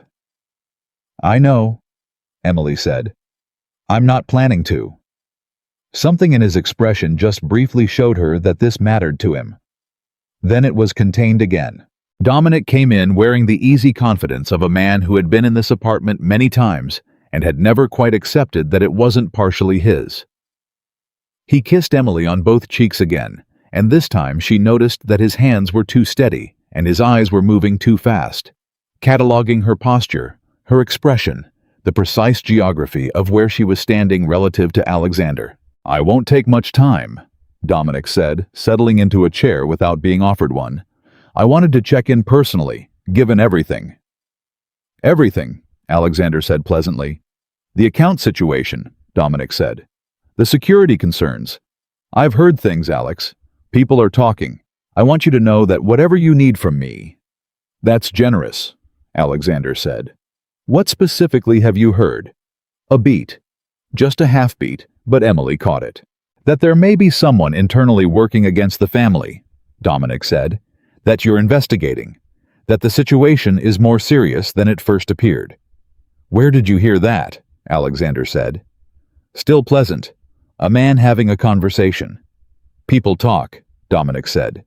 "You know how it is." "I do," Alexander said. "I'm curious which people, because the investigation is being handled by 3 people, and none of them would be talking." Another beat. Longer this time. "I have my own sources," Dominic said. "Same as always." "Of course," Alexander said. "Dominic, I want to ask you something directly, and I want you to answer me the same way." "Always," Dominic said, with the sincerity of someone who means it 60% of the time. "The Brescia account," Alexander said. "Did you know about the movement before I did?" The silence that followed was extremely brief and extremely loud. "Of course not," Dominic said. "Alex, we're family." "We are," Alexander agreed. "That's why I'm asking you directly instead of building a file." He paused. "A file is what I do for people I'm not sure about. A direct question is what I do for family." Dominic looked at him for a long moment. "I didn't touch that account," Dominic said. "No," Alexander said. "I don't think you did." He let that sit for a moment. "But I think you knew someone who did. And I think the reason you're here today is to find out how much I know, not to offer help." He met Dominic's eyes directly. "I'm telling you that I know enough, and that what happens next depends entirely on what you do in the next 48 hours. Dominic stood up slowly. His face had gone through something during that exchange that had not been pleasant to watch, the particular dissolution of a carefully maintained surface. Underneath it was something Emily hadn't seen on him before: fear. Not the performed alarm of someone pretending to be caught off guard. Real fear. The kind that lives in the body. "Alex," he said. "Go home, Dominic," Alexander said. "Think carefully, and then make the right decision." Dominic left without another word. The door had barely closed before Emily said, "He didn't do it himself." "No," Alexander said. "But he knew. He was part of the plan." "Yes." "He came here to assess damage," Emily said. "He wanted to know if you had the name yet, and now he knows I'm close," Alexander said. "Which means he'll either run, or he'll go to whoever is behind this and report, and they'll decide together what to do next." He turned toward the window. "Either way they'll move, and when they move they'll make mistakes." "You pushed him on purpose," Emily said. "I needed him in motion," Alexander said. "A still target is harder to read." Emily looked at him. "What you just did," she said. With the family comment, the direct question. You were giving him a way to come clean while also making clear that you already knew. "Yes." "That was kind, actually," she said. "Given everything." He was quiet for a moment. "He's my cousin," Alexander said. "He was at my confirmation. He taught me to drive in an empty parking lot in Jersey when I was 15. The words were said without sentimentality, just as facts, but they had weight. If there is any part of Dominic that remembers who he is, I want to give it a chance to show up before I'm forced to respond to who he's become." Emily had nothing to say to that. She felt it go through her, through the part of her that had been watching this man for weeks, assembling a picture that kept turning out to be more complicated and more human than she had prepared herself for. "He won't come clean," she said gently. "I know," Alexander said. "But I'll have given him the chance. That matters to me." The night everything broke open started quietly. Emily had been at St. Raphael's most of the afternoon. Her mother was in better shape, speaking in longer sentences, complaining about the physical therapy with the specific targeted energy of someone whose personality was fully intact, even when the wiring was still reconnecting, which the medical staff had told Emily was actually a good sign. Margaret had asked about the man with the opinions about coffee twice, and Emily had deflected twice, and her mother had looked at her with the expression that meant she was storing the deflection for later use, which was exactly what she did. Emily arrived back at the apartment at 6:30. Marcus was in the foyer and something was wrong. She knew it before he said anything. Marcus had a face that communicated its own weather system, if you knew how to read it, and what his face was communicating right now was a kind of controlled urgency that she had not seen on him before. "Where is he?" she said. "Study," Marcus said. "There's been a development." She went in. Alexander was behind his desk, but he wasn't sitting the way he usually sat. He was forward, both hands flat on the desk, and his face was doing something she had no easy name for, a combination of fury and something that looked like pain, the kind of pain that is not physical. On the desk was a document. Several pages printed with handwritten notations in the margins. "Close the door," he said. She closed it. "Sit down," he said. She sat. He turned the document toward her. She looked at the top page. It was a report internal dated 3 years ago, 2 months before the attack. She read the first paragraph. Then she looked up. "This is about the attack," she said. "Yes." "This is Alexander. This is a planning document." "Yes. This is someone planning the attack." She looked at the names in the margin. One of them she recognized. One of them she had met. One of them came to the apartment for dinner 6 weeks ago and told a story about Alexander as a child that had made everyone at the table laugh. "Oh God," she said quietly. "His name is Caruso," Alexander said. "He's been my operations director for 11 years. He has been in every significant meeting I have had for 11 years. He knows every account, every relationship, every vulnerability." His voice was level in the way that things are level when they are being held level by significant force. "He was in the car with me the night of the attack. He told the driver to take the route through the garage." Emily stared at him. "He planned it," she said. "He planned it," Alexander said. "The same person who has been inside your operations for 3 years since the attack he arranged, yes," Alexander said. "Feeding information outward. Managing recovery timelines.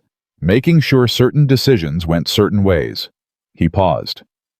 The Brescia account traces to him not Paolo. Paolo was the cover. His terminal was accessed remotely, probably while Paolo was at his daughter's school play, which Caruso knew about because Caruso knows everything. The room went very still. "Who found this?" Emily said. "Marcus," Alexander said. "Through the camera records from the building, the delivery of the envelope. The figure in the hat and coat. Marcus ran the gate analysis against building security footage from the last 6 months." He paused. "Caruso has a specific way of holding his left shoulder.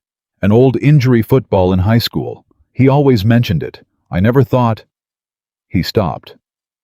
"Where is Caruso now?" Emily said.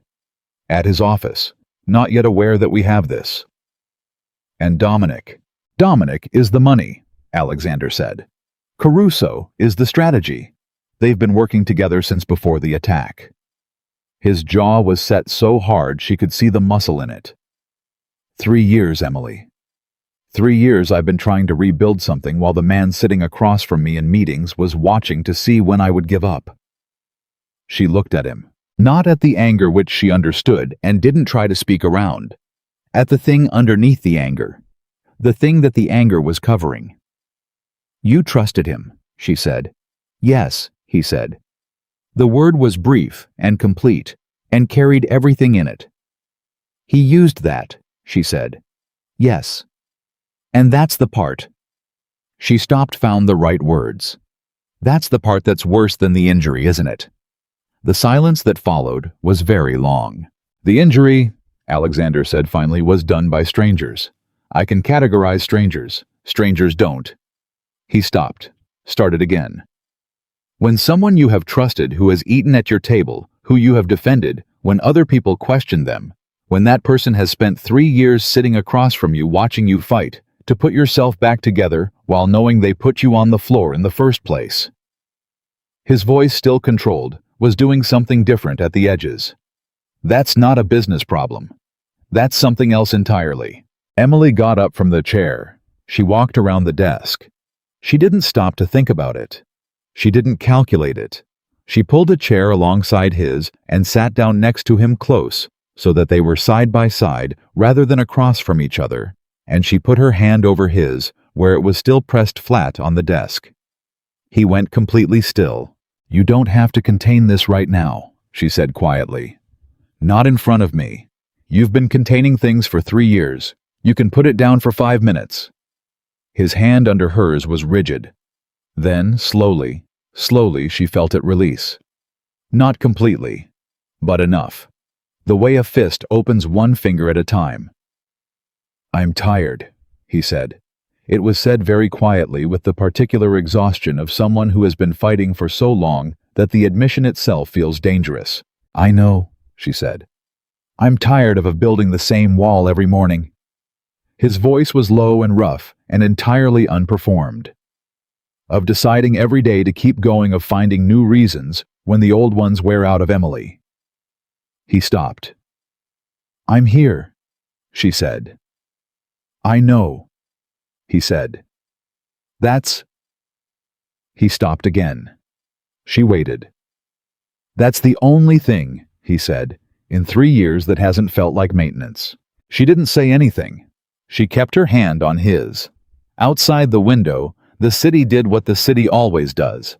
Indifferent, continuous, enormous. And in the study, the two of them sat beside each other in the particular silence of people who have stopped pretending to be less than what they are. It was Alexander who finally moved. He turned his hand over under hers and held it properly. His fingers through hers, and looked at their hands together for a moment with an expression she had never seen on him before. Open, undefended, slightly lost in the way that people look when something happens that they didn't believe could happen to them. "Emily," he said. "I know," she said again. "The arrangement. I know what the arrangement is," she said. "I know what I agreed to. I know that what's happening right now doesn't follow the terms." She paused. "I also know that I stopped being able to convince myself that the terms were the whole story about 4 weeks ago." He looked at her. "What was it?" he said. 4 weeks ago. What changed? She thought about it. The corridor, she said. The third night. When you reached for the bar again after I sat down on the floor. You knew I was there. You did it anyway. She met his eyes. You let me be there for something that cost you. That's not something people do for someone they're managing a transaction with. He was quiet for a moment. No, he said. It isn't. So, Emily said. So? Alexander said. He looked at their hands again. This is not the timing I would have chosen. No, Emily agreed. Tonight of all nights is a complicated night to have this conversation. Caruso needs to be handled. Yes. Dominic needs to be handled. Yes. The organization is in the middle of the most significant internal crisis it has had in 30 years. I know. And I am sitting here holding your hand, he said. You are, Emily said. He looked at her, and for the first time since she had known him in all the moments she had watched his face do its careful work of managing what it showed, he let her see all of it.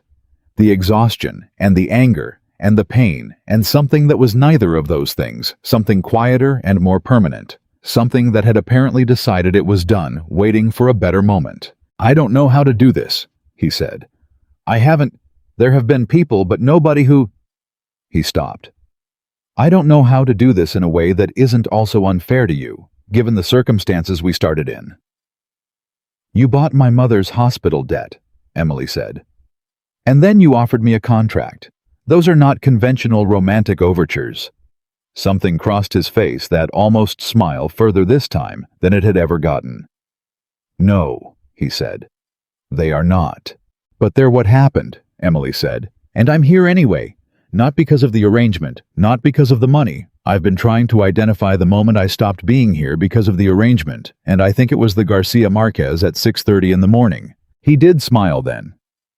Actually fully, and the effect of it on his face was something she hadn't been prepared for. It changed everything. Opened.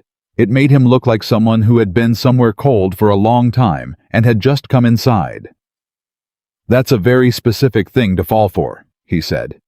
You have very specific qualities, Emily said. He raised her hand and held it for a moment, not kissing it, just holding it deliberate, careful as if the gesture was something he wanted to do exactly right. I need to tell you something, he said. The shift in his tone changed the temperature of the room. The document, he said. The planning document for the attack. There's a page I didn't show you. Emily looked at him. What's on it? She said. He reached across the desk with his free hand and turned to the last page of the document. She looked at it. There was a section annotated with Caruso's distinctive cramped handwriting in the margin that detailed what was supposed to happen after the attack. The injury had been intended to be more severe. The plan had been for Alexander not to survive. The attack had been less effective than intended because the drivers had not followed the exact route Caruso had specified, taking a turn 30 seconds earlier than planned. That meant the ambush had less time to set up. 30 seconds. Alexander was alive because of 30 seconds and a driver who had taken a corner early. God, Emily said. They've been waiting 3 years for me to either die from complications or step down, Alexander said. When I did neither, they adapted. The financial pressure, the envelope, the reputational groundwork. He paused. They've been managing my decline. Slow, clean, deniable. Emily realized her hand had tightened on his. Who else knows you have this? She said. Marcus and you, he said. That's it. You can't sit on this, she said. If Caruso has been running this for 3 years, he has people. People who are loyal to him, who don't know the full picture, but who will do what he says. If he finds out you have this document before you've moved... I know, Alexander said. When are you moving? Tomorrow morning, he said. There's a quarterly council meeting at 9. All the key people, including Caruso. Marcus has prepared... He stopped. Emily. What? His face had changed again. The openness was still there, but something else had joined it, something careful and direct. I need you to not be here tomorrow morning, he said. She understood immediately. You think there's a risk, she said. I think that when I confront Caruso in front of the council, his first instinct will be to create leverage, Alexander said. And you are currently the most visible leverage available. You're telling me to go somewhere else. I'm asking you, he said. There's a difference. Where? Emily said. Your mother's hospital, he said. Be there when they open at 8. Stay until Marcus calls you. He paused. I'm not Emily. I'm not removing you from this. I'm not doing what the envelope wanted me to do. I am asking you to be somewhere I know you're safe while I do something that needs to be done in a room where I cannot also be monitoring your location. She looked at him. Because if something happened to you, he said quietly and precisely, I would not be able to function. And I need to be able to function tomorrow. The admission was so clean and direct that it took her breath for a second. Okay, she said. Okay. I'll be at St. Raphael's at 8, she said. I'll tell my mother I wanted to catch her morning therapy session. Thank you, he said. She stood. He didn't let go of her hand immediately. Then he did. She was at the door when he said her name. She turned. He was looking at her across the room, and his expression was the one she had been watching develop for weeks, the one that was building toward something that was accumulating toward a point that neither of them had reached yet. But that was now, after tonight, clearly closer. What you said, he said, about 4 weeks ago, about the corridor. Yes. I knew you were there the first night, he said. The night you found me. She stilled. I heard you come out of your room, he said. I heard you walk down the corridor. I knew exactly where you were standing. You didn't say anything, she said slowly. No. Why not? He was quiet for a moment. Because, he said, you sat down on the floor, and you stayed, and nobody had done anything like that in a very long time. He held her gaze, and I wasn't ready to end it by acknowledging it. Emily stood in the doorway for a long moment. Get some sleep, she said. You need to be sharp tomorrow. I know, he said. Alexander. Yes. The first night, she said. When you reached for the bar again and you knew I was there. She paused. You didn't have to do that. No, he said, but you did. Yes, he said. That was you letting me in, she said. Wasn't it? He looked at her across the room. Yes, he said. It was.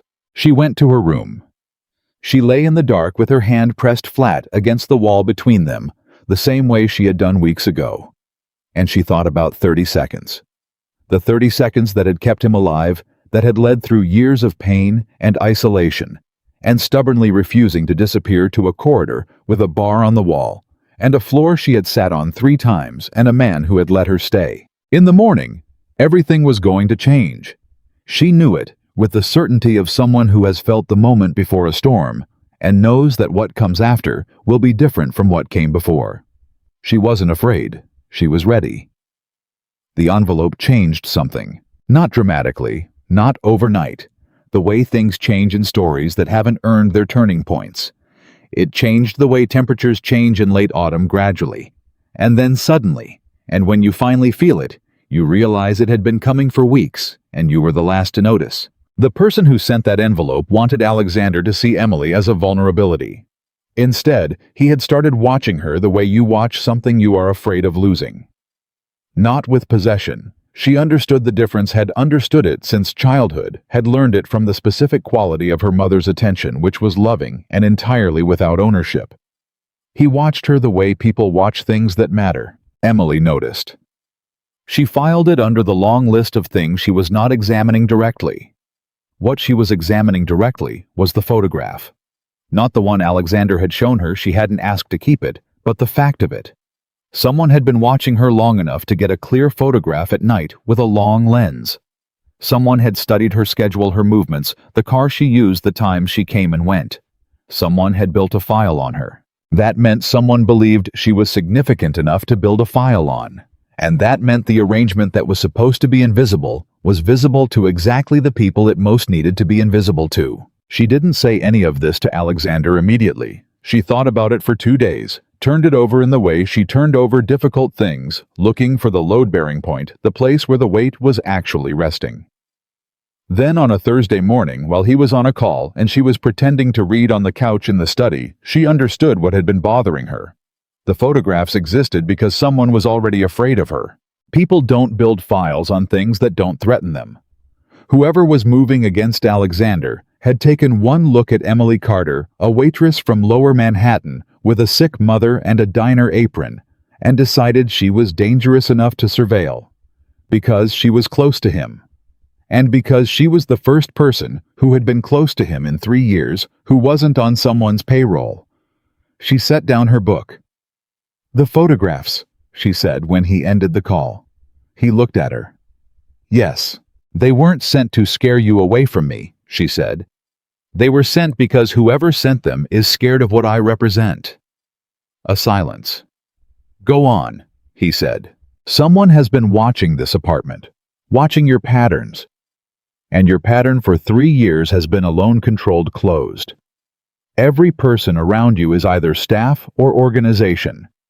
Every relationship is transactional and mapped." She held his gaze. "And then I appeared. And I'm not on anyone's chart. I don't fit the analysis. That's what's threatening them."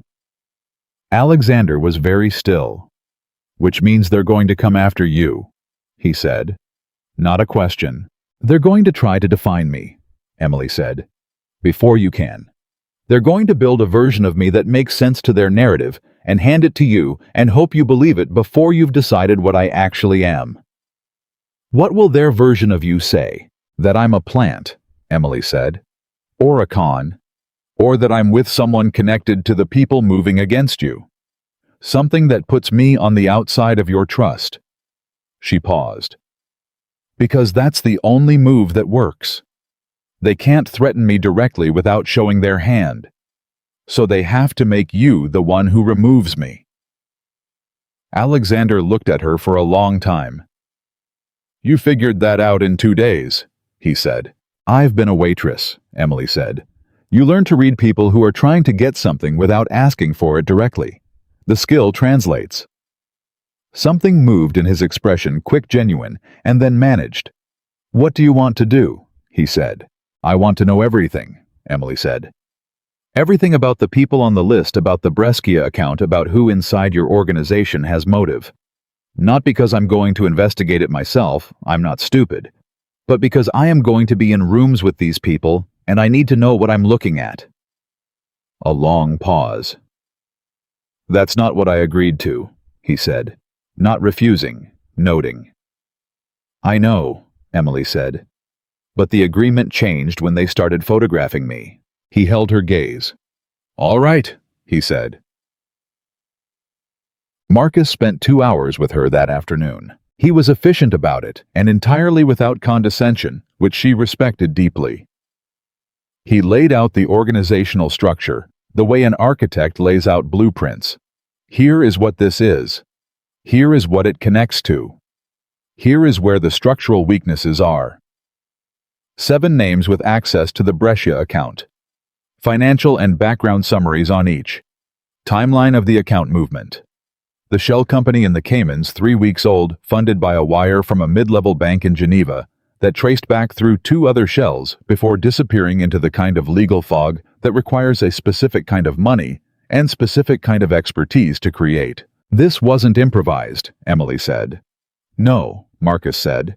"The shells were set up months ago. This was planned well before the account was moved." "At least 6 months," Marcus said. "Possibly longer." "So whatever triggered it recently wasn't the start of the plan. Something triggered the execution of a plan that already existed." Marcus looked at her with the expression she was coming to recognize as his version of being impressed, which was almost undetectable, unless you were looking for it. "Yes," he said. "That's our assessment." "What happened 6 months ago?" Emily said. "In the organization. What changed?" Marcus was quiet for a moment. "Alexander's medical assessment," Marcus said carefully. 6 months ago, he had a comprehensive evaluation. The results were not what he'd hoped for. Emily understood what that meant without needing it explained. "And someone found out," she said. "Someone found out," Marcus confirmed. "Someone on the list. Very likely." She sat with that for a moment. The cruelty of it that someone had used the moment when Alexander received the worst medical news of his 3-year fight as the moment to start building the architecture of his removal. "All right," she said. "Tell me about Dominic." Dominic Vieri was 41, Alexander's cousin through his father's brother, and had spent his entire adult life adjacent to the organization without ever being central to it. A position that was, Marcus explained, with the neutral precision of a man who chose his words carefully, either the result of not being trusted enough to be brought in fully, or not wanting to be exposed enough to be brought in fully. And those two things were not the same thing, and the distinction mattered. "He has access to 2 of the 7 accounts," Marcus said. "Not Brescia, but 2 that are adjacent to it." Adjacent how? Transfers between those accounts and Brescia have occurred historically. Routine organizational movement. But someone who understood those transfer patterns would understand how to create movement in Brescia that looked routine. "Does he have the financial sophistication to set up a Cayman shell?" Emily said. "He has the contacts to hire someone who does," Marcus said, "which is operationally the same thing." "What does he want?" Emily said. "Specifically, if Alexander were removed, what does Dominic get?" "Position," Marcus said. "He's next in the family line after Alexander. His father was always second to Alexander's father. Dominic has been second his entire life." Marcus paused. Second is not a comfortable place for someone who believes he should be first. Emily thought about the dinner. The way Dominic had smiled at Alexander and meant something slightly different by it. The way his eyes moved.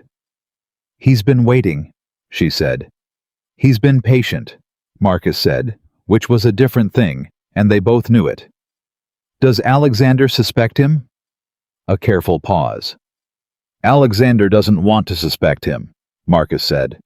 "That's not the same as not having reason to." The second major revelation came on a Friday, and it came from a direction nobody was watching. Emily had started going back to Carver's diner on her days off. Not to work. Roy had filled her shift within a week, practical man that he was, but because it was familiar, and familiarity had value in a life that had rearranged itself completely in the space of 6 weeks. She had coffee with Roy on Friday mornings when he did his books, and he asked nothing about her new situation, and she offered nothing, and they talked about the neighborhood and the radio and the regulars. And it felt for 90 minutes a week like solid ground. She was on her second cup that Friday morning when Roy set down his pen and said without looking up from his ledger, "Someone was in here asking about you." Emily set her cup down. "When?" she said. 2 days ago," Roy said. "Man I didn't know. Said he was an old friend of yours from before. Wanted to know how long you'd worked here, whether you'd ever talked about your personal life, whether you'd brought anyone by." Roy looked up then. "I told him I didn't remember you." Emily looked at him. "Roy," she said. "You've worked here 4 years," Roy said. "You covered shifts nobody wanted and you never complained once. I don't know what you're into now or who you're with, and I don't need to." He went back to his ledger. "I told him I didn't remember you."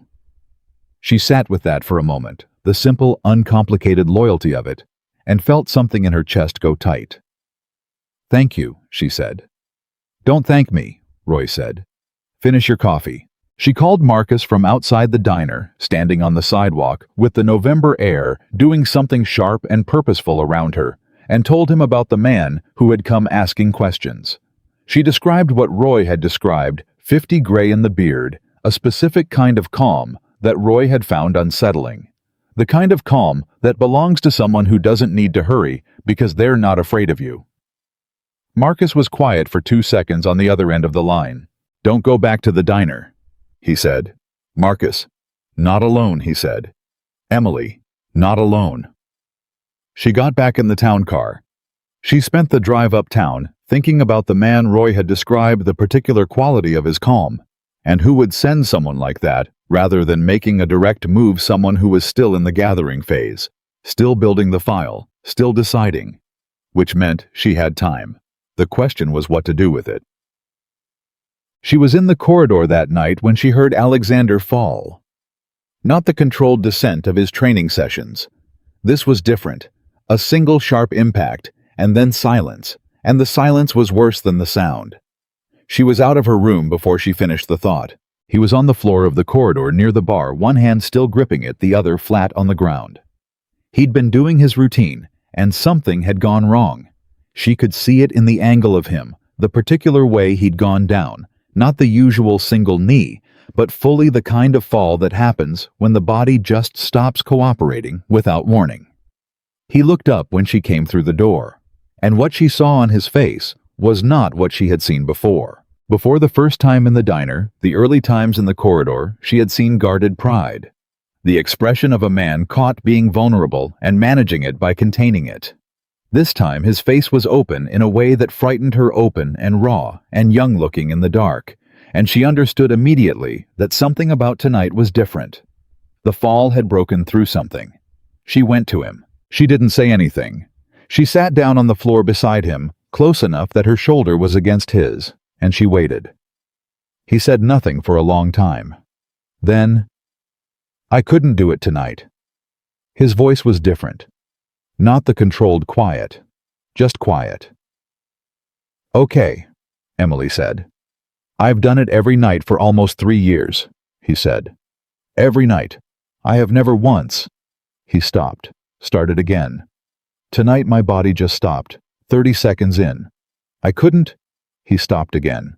Emily stayed very still. "It means something," he said, "when it stops working. When you've been fighting for something for 3 years, and you realize that the fighting isn't enough, that there are days when the answer is just no."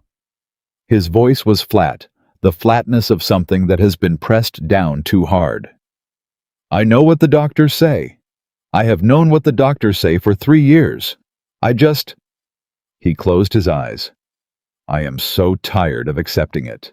"You don't have to accept it tonight," Emily said. He opened his eyes and looked at her. "That's not how it works," he said. "I know," she said. "I mean, you don't have to decide anything about what it means tonight. Tonight, you fell. It hurt. You can just let it be that, without it being evidence of anything." A silence. "That's very different from how I think," he said. "I know," Emily said. He leaned his head back against the wall. Emily stayed where she was, shoulder to his shoulder, and the city was a constant low hum outside, and the corridor was quiet, and neither of them moved for a long time. "Tell me something," he said eventually.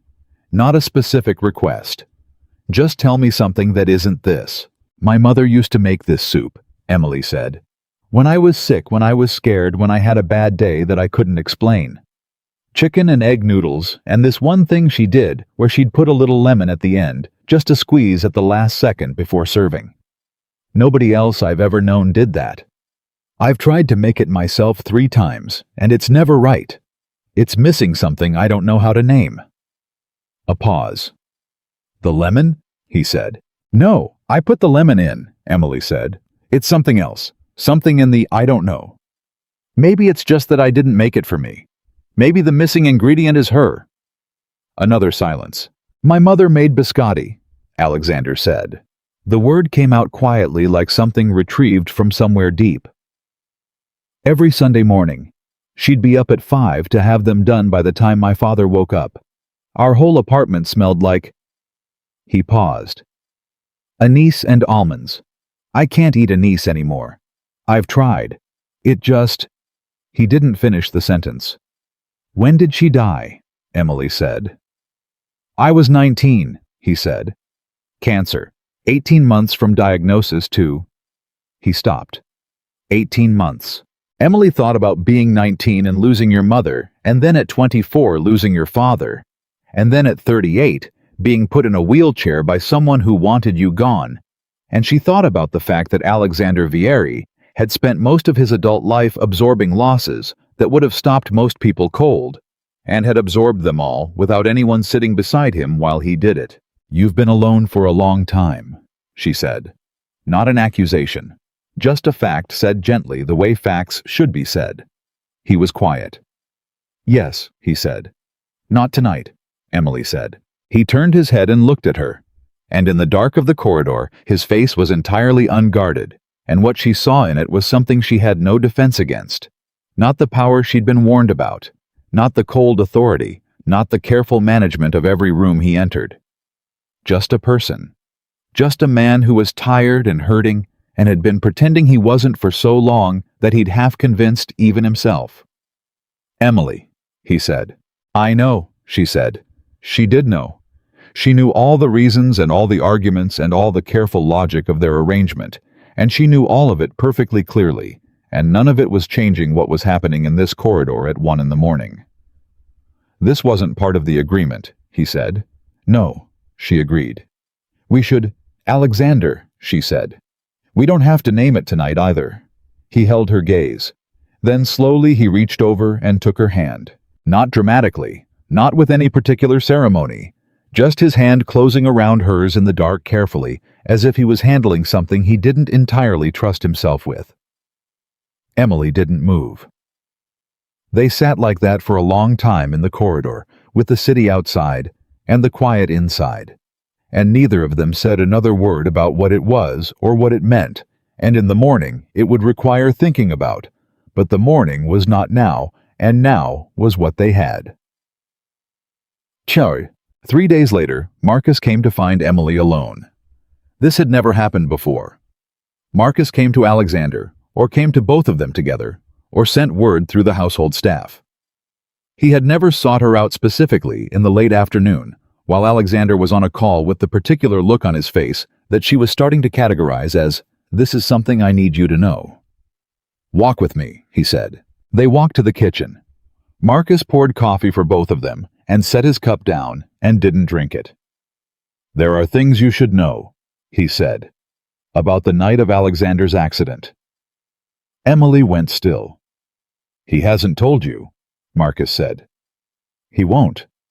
Not because he doesn't trust you, he does more than he trusts almost anyone, but because he has not discussed the details of that night with anyone including me, and I was there in the aftermath." "Tell me," Emily said. "The attack 3 years ago," Marcus said. "The parking garage on the west side. The official account is that it was a rival organization, a territorial dispute, 3 men professional, and they were gone before anyone responded." He paused. "That's what was told to the police and to the press and to most of the organization." "But that's not what happened," Emily said. "The 3 men were professional," Marcus said. "But they weren't from a rival organization." He held her gaze. "We traced 2 of them eventually, through a chain that took 14 months and 2 separate investigators. They had been hired through a procurement service that does this kind of work discreetly expensively with full deniability." "Hired by who?" Emily said. "Emily. The procurement service traces to a holding company," Marcus said. "The holding company connects to a real estate development group. The development group has 3 principals." He stopped. "Marcus," Emily said. "One of the principals of that development group," Marcus said quietly, "is Dominic Vieri." The kitchen was completely silent. Emily set down her coffee cup. "He tried to have Alexander killed," she said. "He paid for 3 men who put Alexander in a wheelchair," Marcus said. "Whether he intended the wheelchair or intended something more permanent is something I cannot tell you with certainty. What I can tell you is that he succeeded in removing Alexander from operational capacity for 8 months, and that during those 8 months, Dominic positioned himself within the organization in ways that would have been impossible if Alexander had remained fully functional." "Alexander doesn't know," Emily said. "Alexander suspects," Marcus said carefully. "He has suspected for 2 years. He doesn't have the chain I just described. He has pieces that point in a direction and a conviction that he cannot act on without certainty, because acting on it incorrectly would tear the organization apart." A pause. And because Dominic is family, the last of it essentially. His parents are gone, his father's brother's children. It's complicated in ways that have nothing to do with business. That's why he hasn't moved, Emily said. That's part of why, Marcus said. What's the other part? Marcus looked at her steadily. He doesn't want to be wrong, he said. In his position, being wrong about this particular thing, about family, about that specific kind of betrayal, would cost more than the alternative. Emily sat with all of this for a moment. Why are you telling me? She said. Because the man asking questions about you at the diner, Marcus said, worked for the same procurement service. And because Dominic had dinner last Thursday with 2 members of the organization's council without informing Alexander, and we don't know what was discussed. He's accelerating, Emily said. He's accelerating, Marcus confirmed. Because of me, she said. Because I'm here and I'm changing Alexander's pattern, and Dominic's timeline is getting compressed. Yes, and the account transfer, the photographs, the man at the diner, that's all one campaign. Yes. Emily was quiet for a long moment. Does Alexander know you're telling me this? She said. No, Marcus said. Why tell me without telling him? Marcus picked up his coffee cup finally and held it. Because you are going to need to make a decision, he said, and you should make it knowing the full picture. Not the version Alexander will give you, which will minimize his own vulnerability, because that's who he is. The full picture. What decision? Emily said. Whether to stay, Marcus said simply. This is going to get more dangerous. The people moving against Alexander are not going to stop because they've been cautious. They've been cautious because they're not ready. When they're ready, they will move directly, and anyone close to him will be collateral. He held her gaze. You didn't sign up for this. Your arrangement was 12 months of public appearances and discretion. It was not this. You think I should leave, Emily said. I think, Marcus said carefully, that you should know what you're in the middle of. And I think that whatever you decide after knowing it is the right decision. A pause. I also think that whether you know it or not, and whether he has told you or not what Alexander has with you, is the first real thing he has let himself have in a very long time. And I have worked for this family for 22 years, and I have watched him close every door as fast as people opened them, and I have watched him with you, and... He stopped, collected himself. I'm telling you because someone should, and because you deserve to make an informed choice. Marcus left the kitchen. Emily stayed at the table alone with 2 cold cups of coffee and the particular weight of information that changes your position relative to everything else. She thought about Alexander on the corridor floor 3 nights ago, his hand finding hers in the dark. She thought about biscotti and a niece and a woman up at 5 in the morning and a 19-year-old boy learning too early that love can disappear without preparation. She thought about 3 men in a parking garage and who had sent them, and why, and about the fact that the person who had done that was still in Alexander's life, still smiling at him, still kissing her cheek at charity dinners. She thought about the soup her mother used to make, the missing ingredient. Then she went to find Alexander. He was finishing the call when she came into the study. He saw her face, and something in his own face changed, a small shift, an alertness. What happened? He said. Marcus told me, she said. About the procurement service, the holding company, Dominic. The room went very still. She watched him process it, not the information itself, which she could see he already knew in shape, if not in full detail, but the fact that she knew. The fact that the boundary he had maintained around this specific wound had just been crossed, and by someone he trusted, and she was standing in front of him, holding the thing he had been keeping separate from her. Marcus shouldn't have, he started. He was right to, Emily said. I needed to know. Emily, he tried to have you killed Alexander. She said it directly without softening it, because it was too important to soften. Or close enough to killed that the difference barely matters. And he is still in your life. He still shook your hand at that dinner. He still... I know, Alexander said. His voice was very controlled. And you've known. For 2 years you've known. I've suspected. Don't, she said. Not harshly, steadily. Don't manage this with me. You know. A long silence. Yes, he said. I know. Why haven't you done anything? He was quiet for a moment. When he spoke, his voice was different, stripped down, no performance, just the actual answer. Because if I move against him, without a complete chain of evidence, he said, and I'm wrong, or if I'm right, but I can't prove it, then I have destroyed the last family I have over something I can't fully prove. And the organization fractures. And every person who has been waiting for a reason to challenge me has their reason. His jaw was set. And because I spent the first year after the accident believing it was random, believing it was a rival family, and when I started to understand that it wasn't that someone close had done it, something in me just... He stopped. I don't have the word for it. Broke, Emily said quietly. He looked at her.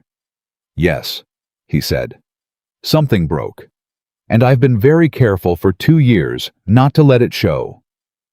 Emily sat down across from him. He's moving faster now, she said. The account, the photographs, the man at the diner. He's compressing his timeline because something changed his calculation. You, Alexander said. You changed his calculation. I made you harder to isolate, she said. And now he's trying to remove me so you're easier. He's not going to remove you, Alexander said. The certainty in his voice was absolute and entirely without calculation. It was the voice of someone stating a fact they are not willing to have argued with. Alexander, she said. He sent 3 men to a parking garage. I know what he sent, Alexander said. I'm not saying I'm scared, Emily said.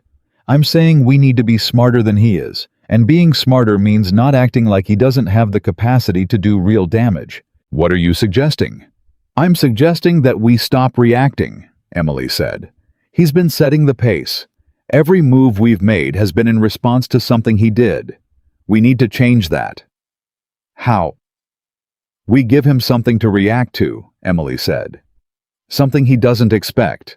Something that forces him to show his hand before he's ready to.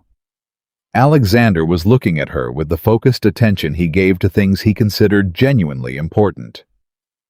What did you have in mind? He said. Emily took a breath. I want to meet him, she said. Alone. Without you, without Marcus, without any of the organizational context. Just coffee, me and Dominic, like 2 people who are family adjacent and want to get to know each other. Absolutely not. He won't hurt me in a coffee shop, Emily said. He's not at the stage where direct action makes sense for him. He's still in the building phase. He'll be curious about why I reached out. He'll think he can get information from me. He'll accept. And what do you get from it? I get to look at him, Emily said.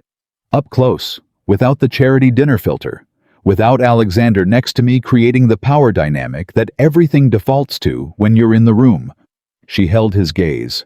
I want to know what he is when he thinks he has the advantage. Alexander was very still. You're not afraid of him, he said. I'm not stupid about him, Emily said. There's a difference. Emily, if he understands what you're... He won't, she said. He'll think I'm a waitress who got in over her head and is looking for a soft landing. He'll think I'm fishing for an ally. She paused. He'll think I'm exactly what he's been waiting for. And what are you actually doing? Emily looked at Alexander steadily. I'm finding the gap in his story, she said. Every person who has been lying for a long time has a gap. A place where what they say and what they are don't quite line up. I am very good at finding those gaps. She paused. I found yours, didn't I? He looked at her for a long time. You did, he said quietly. Then trust me with his, she said.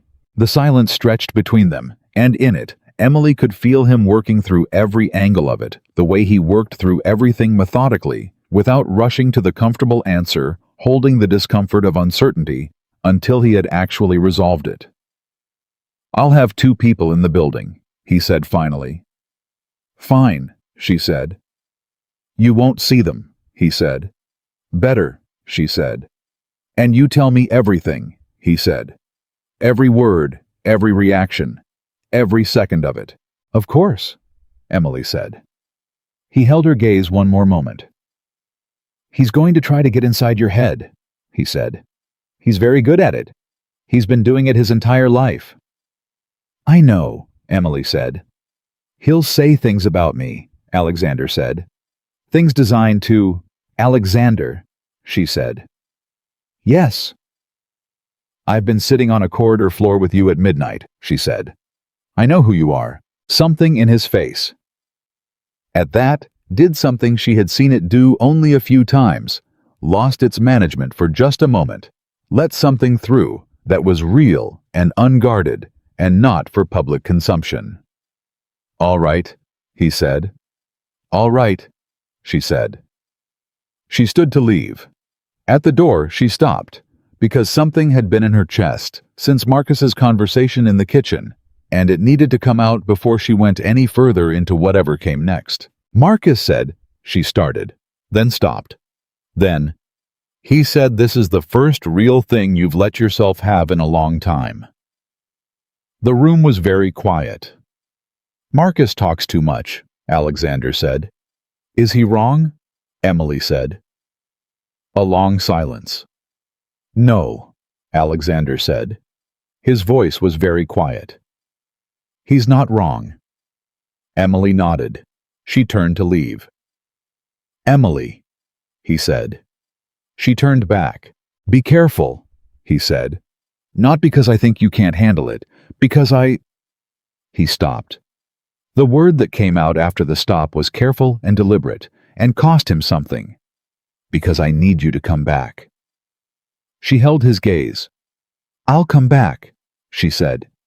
She left the study and went to her room and sat on the edge of her bed and pressed her hands flat on her knees and breathed. 3 years ago, someone had paid to put Alexander Vieri in a wheelchair, and he had spent 3 years managing that truth alone, holding it in both hands, navigating around it with the precision of a man who has learned that certain things cannot be survived if they are looked at directly.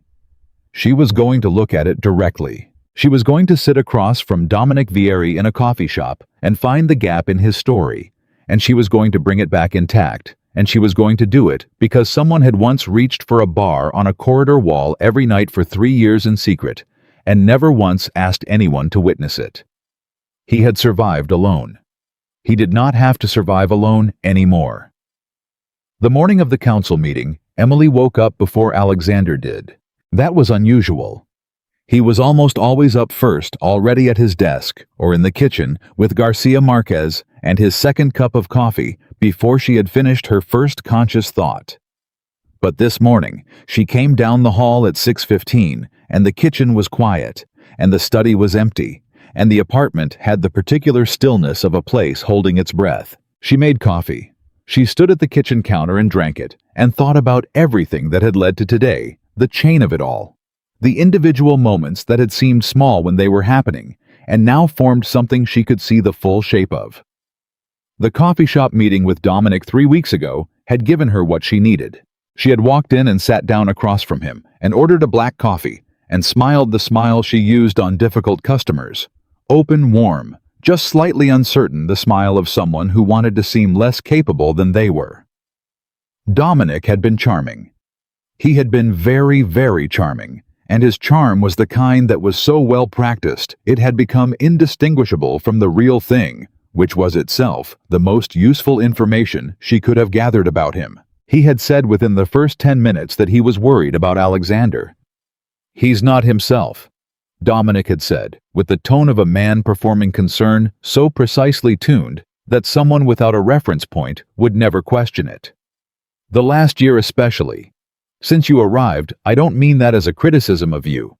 Emily, I genuinely don't, but he's distracted. He's making decisions based on a careful pause on things other than strategy. Like what? Emily had said. Like feeling, Dominic had said. Which I understand. He's been alone a long time, but the organization doesn't run on feeling, and the people inside it are starting to have questions. What kind of questions? Emily had said. And Dominic had leaned forward just slightly, just enough to signal intimacy. The gesture of someone bringing you inside a circle and said, questions about whether he's still the right person to be leading. Not because of the wheelchair. Nobody who matters cares about that. But because of the judgment calls, the Brescia situation, the Chicago contracts. These are decisions that would have been made differently 2 years ago, and people are noticing. I see, Emily had said. I'm not saying this to alarm you, Dominic had said. I'm saying it because I think you care about him. And because I think you should know that if things go badly, if the council meeting next month goes the way some people expect it to, you're going to want to have thought about your options. He had been giving her an exit, she had understood then. He was trying to create an asset, someone on the inside of Alexander's life, who would, when the time came, be aligned with Dominic, rather than with Alexander, either through genuine persuasion, or through the implicit understanding that the wind was changing direction. She had looked at him across the table, and she had found the gap. It was small. It was in the eyes a specific micro-expression that appeared when he talked about Alexander's potential weakness and disappeared a fraction of a second too slowly. A small, private satisfaction that he was managing almost perfectly, not quite well enough.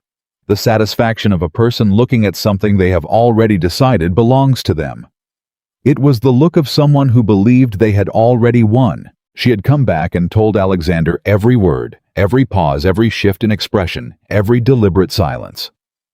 She had sat across from him in the study and gone through the whole meeting with the precision of someone who had been trained in nothing and had simply been paying full attention for 31 years.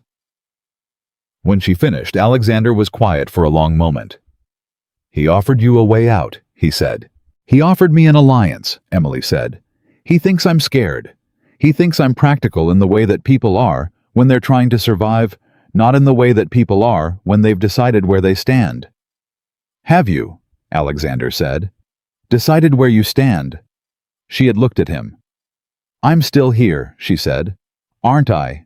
He had held her gaze for a long moment, and then something in his face had done what it did, that specific movement, the managed expression, releasing just slightly, something real and unguarded coming through underneath. Yes, he said. You are. What came next was 3 weeks of the most focused work Emily had ever witnessed. Alexander did not sleep much. He was on calls at 6 in the morning and at midnight. Marcus moved through the apartment like a man carrying several dangerous things at once, careful and swift, and never setting any of it down. She heard names she didn't know, and figures she didn't understand, and references to events she had no context for, and she stayed out of it unless she was asked, and she was asked occasionally with the specific focused quality of a person checking a calculation with someone they trust. The chain Marcus had described the procurement service the holding company. The 3 principles of the development group was not enough. Chains like that could be explained away by lawyers severed at key links attributed to coincidence and aggressive opposition research. What Alexander needed was not the chain. What he needed was the transaction record, the actual money moving in an actual direction from an actual account connected to Dominic's name rather than 3 shells removed from it. That record existed. They found it on a Thursday afternoon embedded in the financial forensics of the Brescia account investigation, which had been running for 6 weeks without finding what they were looking for, because they had been looking in the wrong adjacent account. The transaction that mattered was not in the accounts that touched Brescia. It was upstream 14 months before the parking garage when a payment had moved from one of Dominic's personal holding accounts to the procurement service through a route so circuitous it had taken 2 investigators and a forensic accountant 6 weeks to follow. But it was there. A payment of $420,000. Dated 14 months before 3 men appeared in a parking garage on the west side. Marcus brought the documentation to Alexander on a Thursday afternoon. Emily was in the study, and she saw Alexander read it, and she watched his face, and she did not look away from it, because she understood that this moment was one of the few he would ever let anyone witness, and she was not going to waste it by managing her own reaction. He read the documents in silence. He turned each page carefully and read it completely and set it down and went to the next one, and when he reached the last page, he set it on the desk and sat with his hands flat on the surface for a long moment. It's real, Marcus said quietly. Yes, Alexander said. What do you want to do? Marcus said. And Alexander had looked up then across the desk past Marcus directly at Emily. And the look was a question not asking for permission, not asking for instruction. Asking for something more particular than either of those things. Asking to be seen clearly by someone he trusted before he made the most consequential decision he would make in 3 years. Emily held his gaze. Whatever you decide, she said quietly, it should be yours. Not what he deserves, not what the organization expects, what you can live with. He had looked at her a long time. Then he had called his attorney. That was 3 weeks ago. Now it was the morning of the council meeting, and Emily stood in the kitchen with her coffee going cold and listened to the apartment hold its breath. She heard him before she saw him. The soft movement of the wheelchair in the hallway, the specific rhythm of it she knew as well by now as the sound of her own footsteps. He came into the kitchen, and she turned, and she stopped.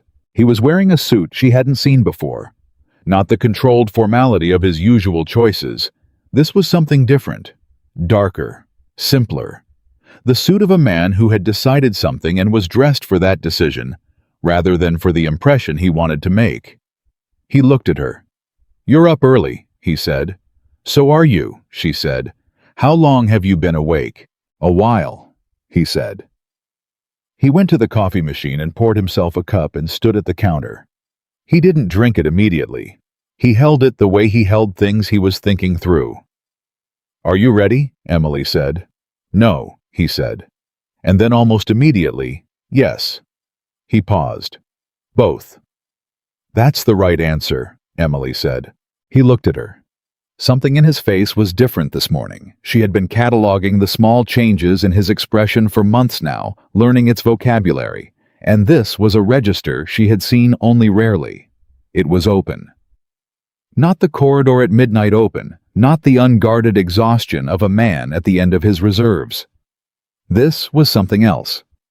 Awake and clear and carrying a decision he had made all the way down to the bottom of himself. Whatever happens in that room today, he said, I want you to know something. Alexander, let me say it, he said. I've been thinking about how to say it for 3 weeks, and if I don't say it now, I'm going to spend the next 12 hours thinking about why I didn't.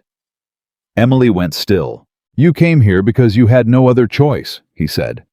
That's the truth of it, and I've never pretended otherwise. The arrangement was clear, and the terms were clear, and what I offered you was a transaction. He set down his coffee cup.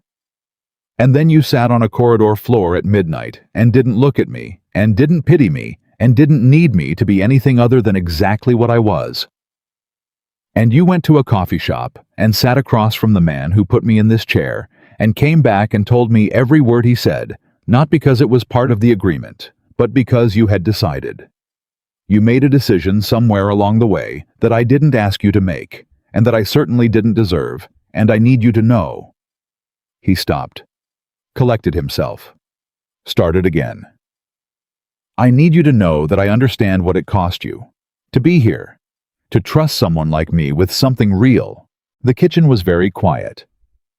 It didn't cost me what you think it cost me, Emily said. Emily. You think you're difficult, she said. You think the wheelchair and the organization and the walls and the fact that you don't know how to ask for help made you a hard thing to choose. She held his gaze steadily. You're not difficult, Alexander. You're just real. And real was the easiest thing to choose. He looked at her. I don't know how to do this, he said. Whatever this is, I've spent 20 years making sure I didn't have to know. I know, she said. I'm going to make mistakes. I know that too, she said. Emily. Alexander. I love you, he said. It came out quiet and direct, and entirely without performance. The way things come out when they've been held for a long time and finally get said, not dramatically, not in a moment engineered for it, but in a kitchen at 6 a.m, with cold coffee and a big day ahead, and 2 people who had spent months becoming something neither of them had planned on. Emily looked at him. I know, she said for the third time, and this time she smiled, and the smile was the real one, the one she didn't perform. I love you too. I've been trying not to for about 4 months. Something happened in his face that she had never seen before, and would spend the rest of her life being grateful she was there to see. Something that was not the almost smile, was not the controlled management, was not any of the versions of Alexander Vieri the world had ever witnessed. It was just light. A specific, uncomplicated, entirely unguarded light. 4 months, he said. At least, Emily said. Possibly 5. He reached out his hand. She took it. Outside, the city was starting its morning. Somewhere in it, a council meeting room was being prepared, and 12 men who had spent varying amounts of time waiting for Alexander Vieri to diminish were about to discover that they had waited for a thing that was not going to happen. We should eat something before we go, Emily said. You're not coming to the meeting, he said. I know, she said. But you're not going anywhere without breakfast. Sit down. He sat. She made eggs. The council meeting was scheduled for 10 o'clock. Marcus arrived at 8:30 with the documentation in 2 sets. The original forensics for Alexander and a second set prepared by the attorney for distribution to the council members who had been part of Dominic's quiet campaign. It had emerged 3 of them men who had been cultivated over 18 months through private dinners and careful conversations, and the implicit promise of better positioning in the transition that Dominic had been describing to them as inevitable. These 3 men did not know that their private dinners had been documented. They did not know that 2 of them had been recorded legally. The attorney had been very clear about this at a meeting in a restaurant on the East Side 7 weeks ago, where Dominic had been explicit about his intentions in a way that surprised even Marcus, who did not surprise easily. He thought he was that close, Marcus had said when he brought the recording. Alexander had said. He miscalculated by about 6 weeks. Emily ate breakfast with Alexander and then walked him to the town car and stood on the sidewalk and watched him go. The morning air was cold and clean, and the city around her was its full self, loud and particular, and entirely indifferent, and she stood in it and felt the specific weight of not being able to control what was about to happen, and having made her peace with that. She went back upstairs. She called her mother. Margaret Carter had been home for 3 weeks. Home to the apartment on Delancey, which Emily had cleaned and restocked and made safe for the specific new requirements of her mother's mobility on a Saturday, when Alexander had insisted on sending 2 of the household staff to help, and Margaret had met them at the door with the suspicion and hospitality of a woman who had been taking care of herself for 30 years and was prepared to be both grateful and skeptical about assistance. Margaret answered on the second ring, which meant she was having a good morning. "Em," she said. Her speech was better every week, cleaner, more fluent, the pauses shorter. "Hi, Mom," Emily said. "How are you?" "Better than yesterday," Margaret said, which was her new standard answer, and which she delivered with a satisfaction that Emily found every time so specific, and so her mother, that it made something ache pleasantly. "How are you? You sound like you're carrying something." "Today's an important day," Emily said. "For Alexander. I'm just thinking about it." "Is he okay?" "He will be," Emily said. "He's very—" She paused, searching for the word. "Strong," her mother said. "I was going to say stubborn," Emily said.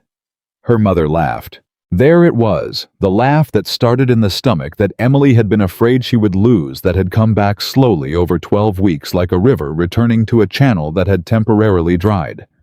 Not all the way back yet, still finding its full volume, but unmistakably itself. Emily closed her eyes briefly. "He loves you," Margaret said. She said it with the matter-of-fact certainty of a woman who had been watching people since before Emily was born, and trusted her own read. "Mom, I met him at dinner last month," Margaret said. "He watched you the entire time he was pretending not to watch you. I know that look. Your father had that look." A pause. "A man who has decided doesn't need to announce it. He just looks at you that way." "I love him too," Emily said. Saying it the second time was different from the first, easier, more settled, like something that has found its right place in a sentence. Her mother was quiet for a moment. "Good," Margaret said. "He needs someone who won't let him get away with things. You've never let anyone get away with anything." "Mom?" "It's a compliment," Margaret said. "Mostly." Marcus called at 11:47. Emily was on the couch in the sitting room with a book she had not read a single page of, and she answered before the second ring. "It's done," Marcus said. She closed her eyes. "Tell me," she said.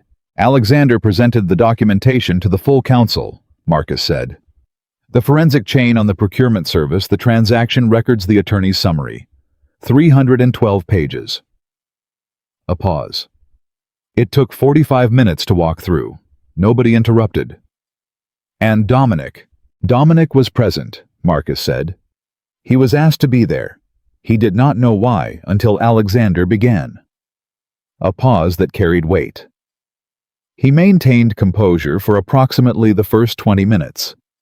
After that, it became apparent that he understood what was in the documentation and his composure. Marcus stopped. "It failed." "What happened?" "He made several statements," Marcus said carefully. "Contradictory ones, the kind of statements that a person makes when they've lost the thread of their prepared version and are improvising." Another pause. "He did not help himself." "What does the council want?" Emily said. "The council has voted," Marcus said. "Full removal of Dominic from organizational involvement. Turnover of his positions and holdings to be determined by the attorney. Criminal referral is the attorney's recommendation. Alexander has not yet decided whether to pursue that path. And the 3 members who were part of it. Formal censure. They're not going anywhere." Alexander made a decision to separate the followers from the architect. He believes making examples of 3 men who were manipulated is less useful than making clear what happens to the one who built the manipulation. A pause. I won't say it was popular, but it was respected. Emily exhaled. "Marcus," she said. "Is he okay?" A pause. "He's very quiet," Marcus said. "He has been since Dominic left the room. He asked me to call you." "He asked you?" "He said to call Emily and tell her I'm fine, and that was very close to the truth." Emily understood. "I'll be here," she said, "when he's ready." He came home at 2 in the afternoon. She heard the elevator, and then the door, and then the particular sound of the wheelchair on the entry hall floor, and she stayed on the couch and didn't go to the entry hall, because she understood the kind of person who walks into a space they need quietly and is not well served by being met at the door. He came into the sitting room. He looked exhausted. Not physically the kind of exhaustion that has nothing to do with the body. The kind that comes from spending 4 hours in a room carrying something heavy and then setting it down and discovering that the setting down is almost harder than the carrying. He came to the couch. He positioned the wheelchair beside it, and he sat there close to her in the same way she had sat on the corridor floor close to him in the early weeks, near enough to be present without making it into something that required management. "Marcus told you," he said. "Yes," she said. He was quiet. "Are you all right?" she said. "I don't know yet," he said. "I keep waiting to feel something specific, relief or—" He stopped. "Dominic and I used to play chess when we were kids, at my grandfather's house in Palermo. I was better at it. He never liked losing." A pause. "I keep thinking about that. A 8-year-old kid who didn't like losing." "And the man he became," Emily said carefully. "Yes," Alexander said. "And the man he became." His jaw worked briefly. He said something at the end, before he left the room. He said that nobody in that organization had ever taken him seriously, that he had spent his whole life being the second name, the courtesy invite, the family representative with no actual power. A long pause. He wasn't wrong about that. That doesn't make what he did. "No," Alexander said. "It doesn't, but it means I understand it, which is different from excusing it." He turned to look at her. I spent most of my life being taken very seriously, and I still ended up in a corridor at midnight trying to stand up by myself in secret because I couldn't tolerate being seen to fail. He paused. We both built prisons. His was meaner, but we built them with the same tools. Emily looked at him. What did you decide? She said. About the criminal referral. I'm not pursuing it, he said. Not now. My attorney disagrees. The council disagrees. But... He was quiet for a moment. Putting Dominic in prison gives me justice. It doesn't give me anything I actually want. What do you actually want? Emily said. He looked at her directly. This, he said. This is what I want. The life that's actually in front of me, not the one I've been managing since I was 24 years old. He turned the word over. Management. I have been managing everything for so long. Managing the organization, managing my health, managing what people see and what they don't. I am very tired of managing. He reached for her hand with the directness of someone who had decided not to be careful about this anymore. I want to stop managing and start living. And I need you to tell me whether that's something you can do with me, because if it is, I would very much like to stop having a negotiated arrangement and have something real instead. Emily looked at him. We stopped having a negotiated arrangement a while ago, she said. We just didn't say it out loud. I'm saying it out loud now, he said. I know, she said. She turned her hand so her fingers laced through his. I'm saying it back. He held her hand. Outside the city continued its perpetual motion. Somewhere in it, 12 men were sitting with 312 pages, and a new version of what they understood to be true. Somewhere in it, Dominic Vieri was in a car going somewhere that was not this building, carrying the weight of what he had done and what it had cost him. Somewhere on Delancey Street, Margaret Carter was doing her afternoon physical therapy with the radio on learning to walk steadily through a world that had surprised her and intended to keep going. I need to tell you something, Alexander said. Emily waited. 3 years ago, he said, the night before I went to the garage, the night before the attack, I had decided to step down. She turned to look at him. I had been running the organization for 14 years, he said, and I had been deciding for about a year that I was done. Not because I was forced to, not because I'd lost, because I wanted something different. I had started talking to people about a transition. I had started thinking about what it would look like to walk away from it cleanly. He paused. Dominic knew that. He was the only person who knew. I told him because he was family, and I trusted him, and I thought... He stopped. I thought knowing that would be good news for him, that it would come to him legitimately in time.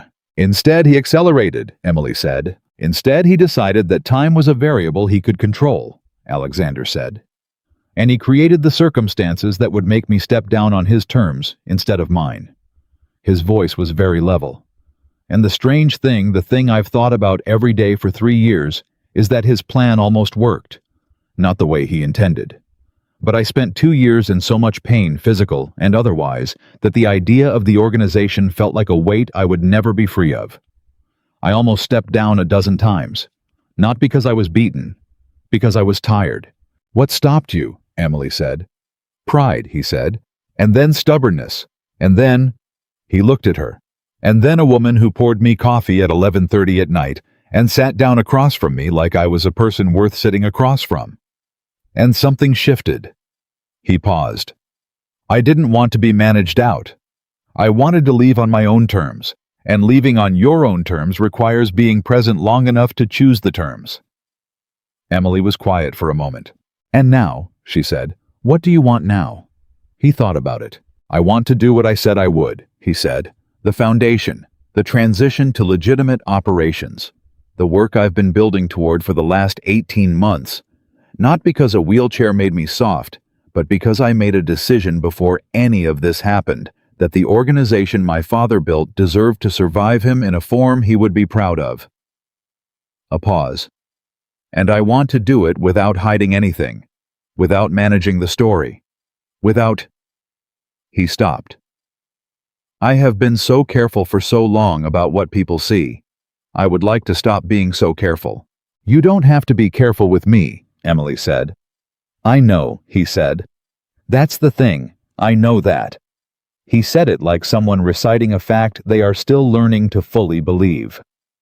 3 years ago, I would have said that nobody in my position ever gets to stop being careful. That the position requires it. That the life requires it. That you pay for the kind of power I've had by giving up the ability to... He stopped. By giving up exactly what you're offering me. And now, she said. Now, he said, I have 312 pages of evidence that the most dangerous thing in my life was not the enemies I managed carefully. It was the loneliness I managed without noticing. He held her gaze. I'm done managing the loneliness. Emily felt something settle in her chest. Not dramatically, not with the quality of revelation, but with the quiet click of something that has found its right position after a long time in the wrong one. Okay, she said. Okay, he said. They sat together for a while, hands linked in the quiet of the afternoon. Emily thought about corridor floors and old books and the specific smell of anise and almonds in an apartment in Palermo that existed only in the memory of the man sitting beside her. She thought about her mother's laugh returning note by note. She thought about the first night in the diner, the man on the floor with his jaw set and his hands flat on the linoleum, absorbing pain without giving it more room than it needed. She thought about what Marcus had said in the kitchen weeks ago. Whatever you decide after knowing the full picture is the right decision. She had known the full picture for a while now.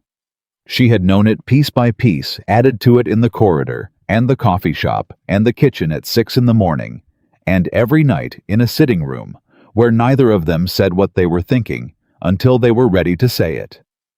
She had made her decision in increments quietly, without ceremony. The way real decisions are almost always made, not in one dramatic moment, but in 100 small ones accumulated over time until the weight of them tips the scale, and you realize the question was never actually in doubt. Chapter 9. 6 months later. Emily Carter stood in a hospital room at St. Raphael's, the same hospital where her mother had spent 11 weeks learning to reclaim her own life and held her daughter for the first time. The baby was small and warm and had Alexander's dark hair and Emily's stubbornness already visible in the set of her tiny jaw, and Emily held her and felt the specific, irreducible weight of a new person in the world, a person who hadn't existed this morning, and now did a person who would grow up knowing things Emily had only learned in the last year. Alexander was beside her. He had been in the room through all of it, not stoic, not managed, not the version of himself that ran councils and signed documents and maintained authority in rooms full of people waiting for him to falter. He had been entirely present, holding Emily's hand through every hard part of it, saying nothing when silence was what she needed, and saying her name when it wasn't. When the doctor placed the baby in his arms, before placing her in Emily's, a logistical choice, a practical choice. Emily watched his face and saw what she had seen in the kitchen the morning of the council meeting. The light, the specific, unguarded light. He held his daughter with the focused care of a man who had spent 3 years training his hands to grip things securely, and something about that parallel was not lost on Emily. The same hands, the same controlled, deliberate strength. Now he was beside her on the chair they had brought from the corner, and the baby was back in Emily's arms, and the room was quiet in the way that rooms are quiet when something significant has just finished happening and the world hasn't caught up yet. She looks like you, he said. She looks like herself, Emily said. He smiled. The full version, not the controlled almost smile, not the managed half expression, the real one, the one she had spent months earning and had never once taken for granted. What do we name her? He said. They had discussed this, had agreed on 3 options, and had left the final decision for this moment, for when they could see her. Emily looked at the baby. Margot, she said. After my mom, with the different spelling so she has her own version of it. Margot, Alexander said. He tried it out. Then again. Yes. Emily looked at her daughter, Margot Vieri, a person who would grow up with a grandfather's worth of stories she would never know from the source. and a grandmother's laugh she would hear across every dinner table she ever sat at, and parents who had come to each other through the strangest route and had arrived somewhere real. "Alexander," Emily said. "Yes, she's not going to grow up thinking her father is broken," Emily said. "You know that." He was quiet for a moment. "I know," he said. "She's going to grow up knowing that her father is the man who—" She stopped, started again because she wanted to get this right. "The man who reached for the bar every night when nobody was watching. The man who kept a worn-out copy of Raymond Carver on the kitchen counter because a woman who thought like a working man was worth reading. The man who paid his employees' medical bills and remembered every birthday and protected people who could never pay him back." She looked at him. "That's who she's going to know." He was very still. "Emily," he said. His voice had the quiet quality she had learned was not restraint, but the opposite what his emotions sounded like when they were fully present rather than managed. "I know," she said. "I know it's a lot." "No," he said. "It's not too much. I was going to say thank you for seeing me, all of it, from the beginning." "You made it easy," she said. "You just didn't know it." He reached out and touched Margot's hand. The tiny fingers curled against Emily's arm, with the precise care of a man who had learned that the things worth holding required everything you had and deserved to be held that way. The baby stirred slightly and then settled. "I should call Marcus," Alexander said. "In 10 minutes, Emily said. "The council will want—" "In 10 minutes, Emily said firmly. He looked at her. Then he settled back in his chair and looked at his daughter, and the city was outside doing what it always did, and Margaret Carter was on her way to the hospital in a town car that Alexander had sent at 7 in the morning without being asked, and Marcus was somewhere in the building waiting with the particular patience of a man who had worked for this family for 22 years and had learned that certain moments required simply being present for. 10 minutes was enough. 10 minutes in a quiet hospital room with the people you had chosen and the life that had chosen you back. 10 minutes of not managing and not performing and not holding anything at a careful distance. Just this. Just now.